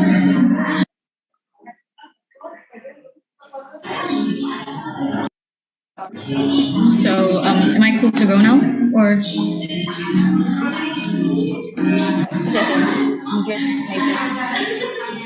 Okay. So, good evening, everyone. Thank you so much. Thank you so much for the speakers for the insight towards this metaverse itself. As we all aware that metaverse is a virtual 3D that is created using the augmented reality and the virtual reality, and that the world is that is projected using the video through devices such as smartphones, computers, game console, or even like virtual glasses. The metaverse itself rises in the era Web 3.0, whereas the computer's website and application could process information like human beings. And in this metaverse, there exist tons of activities that can be done, such as meeting people in real time, working, or even playing. And moreover, as the world kept on advancing and evolving, there are also some uprising upgrades towards the metaverse world, such as possessing and purchasing items like paintings or even land. And mentioning possess and purchase, it truly felt kind of empty without the existence of money or even currency. Alongside the upgrades of metaverse, there also rises a new branch of itself, and that is cryptocurrency. Cryptocurrency itself is a digital currency to feed the virtual purchasing purpose, the metaverse world itself. The metaverse undoubtedly creates many opportunities. However, governments and lawmakers must take initiative and to adapt the emergence of the new technologies to prevent the aforementioned legal issue. Indonesia itself has already developed its own kind of metaverse. It is called Metanesia, and the purpose is to help the Southeast Asia's largest economy to adapt this fast-changing world, such as metaverse, by its young population. Though, along with the developing metaverse here, Indonesia's law does not do much justice upon the virtual world itself. There are still very few laws and regulations that talk about the virtual world itself. In the future, we truly hope that there exists more legal basis or regulation that talks about this world, since metaverse itself would have much more like a bigger impact towards this digital world. I think that is all from ALSA Unhas. Thank you so much. Thank you so much, Ms. Dogida from ALSA Unhas for the general view. And we will now proceed to the last general view from ALSA LC Unsri. Do we have a representation from ALSA LC Unsri to give their general submission?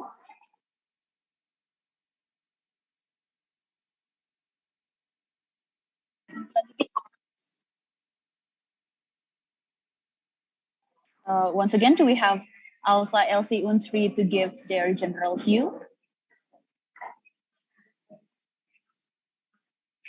All right, it seems that, okay.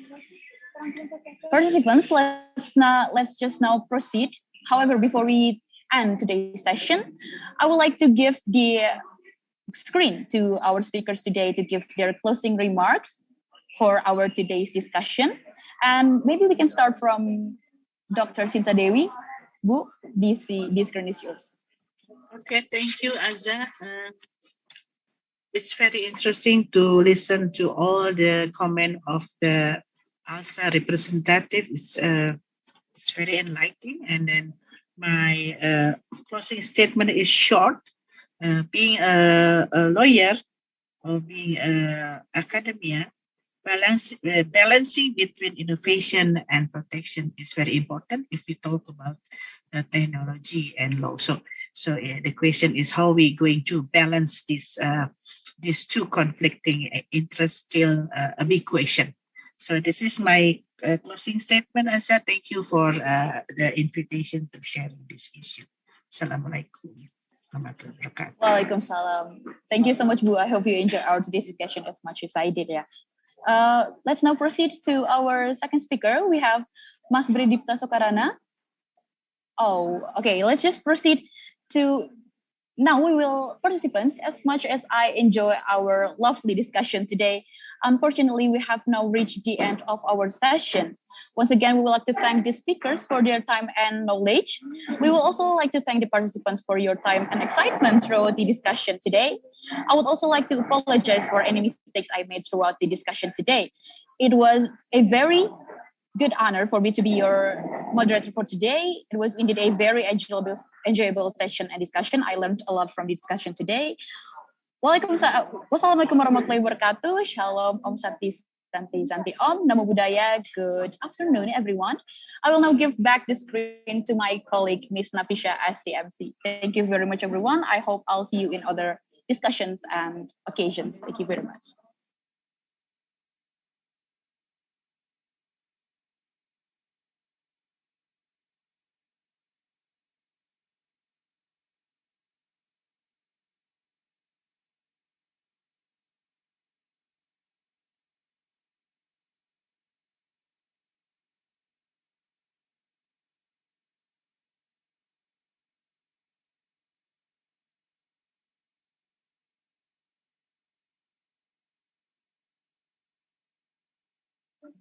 Thank you to Ms. Azra that is leading our discussion today.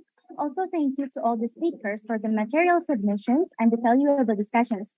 Hopefully, the knowledge that has been given can be beneficial to us as a law student. Okay, bye. Move on to the next agenda. We would like to thank you to Mrs. Dr. Sinta LL.M. that has presented the remarkable knowledge by the material submissions in our discussion today. And as a form of our appreciation, we would like to provide a certificate of honor that will be presented by Director of ALSA Local Chapter, Universitas Padjadjaran. To Mr. Arif Tawakal, the screen is yours. To Ibu Sinta Dewi, thank you so much for the opportunity. Thank you so much for sharing your knowledge with us. Terima kasih, Ibu Sinta. Thank you. You are most welcome.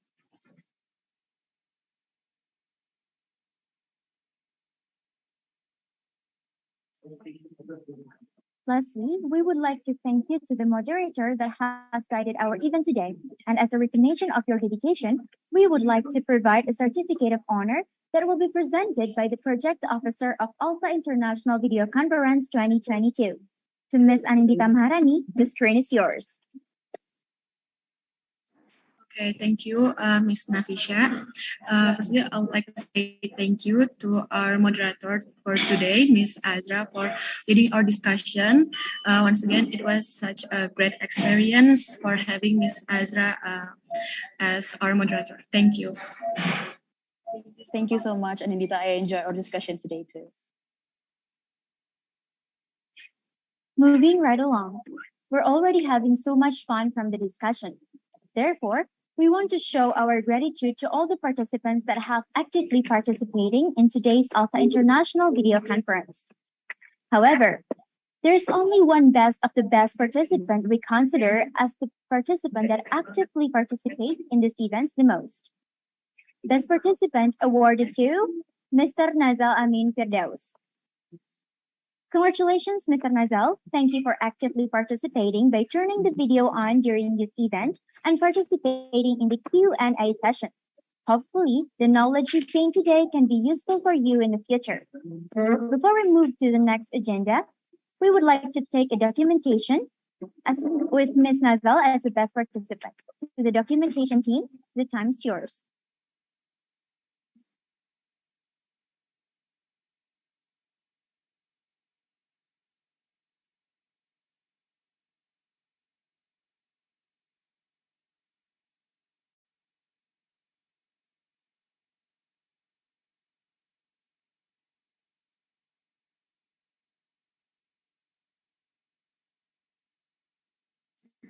Okay, let me take the documentation session for the best participant, Mr. Nazal. Okay, in 1, 2, 3. Okay, thank you.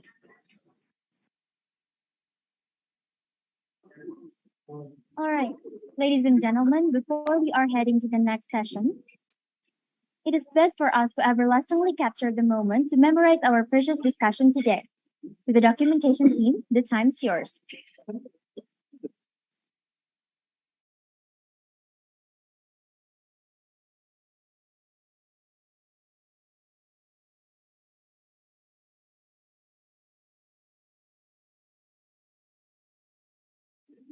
To all the participants, you may turn your camera on.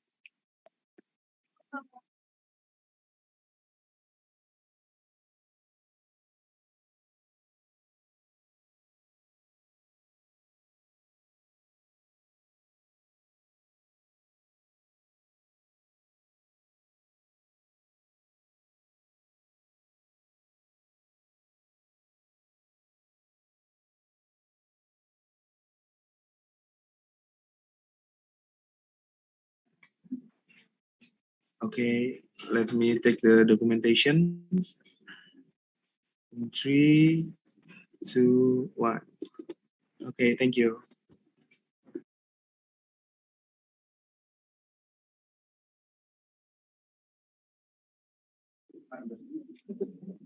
Ladies and gentlemen, we are all just arrived at the end of our event today. We would like to express our gratitude for the speakers that have presented the precious knowledge for us students. Also, thank you for the participants of your attendance and participation in ALSA International Video Conference 2022. I would like to apologize for any mistakes during this event. Hopefully, we could meet again in another ALSA event. Wassalamualaikum warahmatullahi wabarakatuh. Shalom, Om Santi Santi Santi Om. Namo Buddhaya. In ALSA we learn, in ALSA we connect, in ALSA we develop. ALSA always be one. Assalamualaikum. Pamit.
Recording stopped.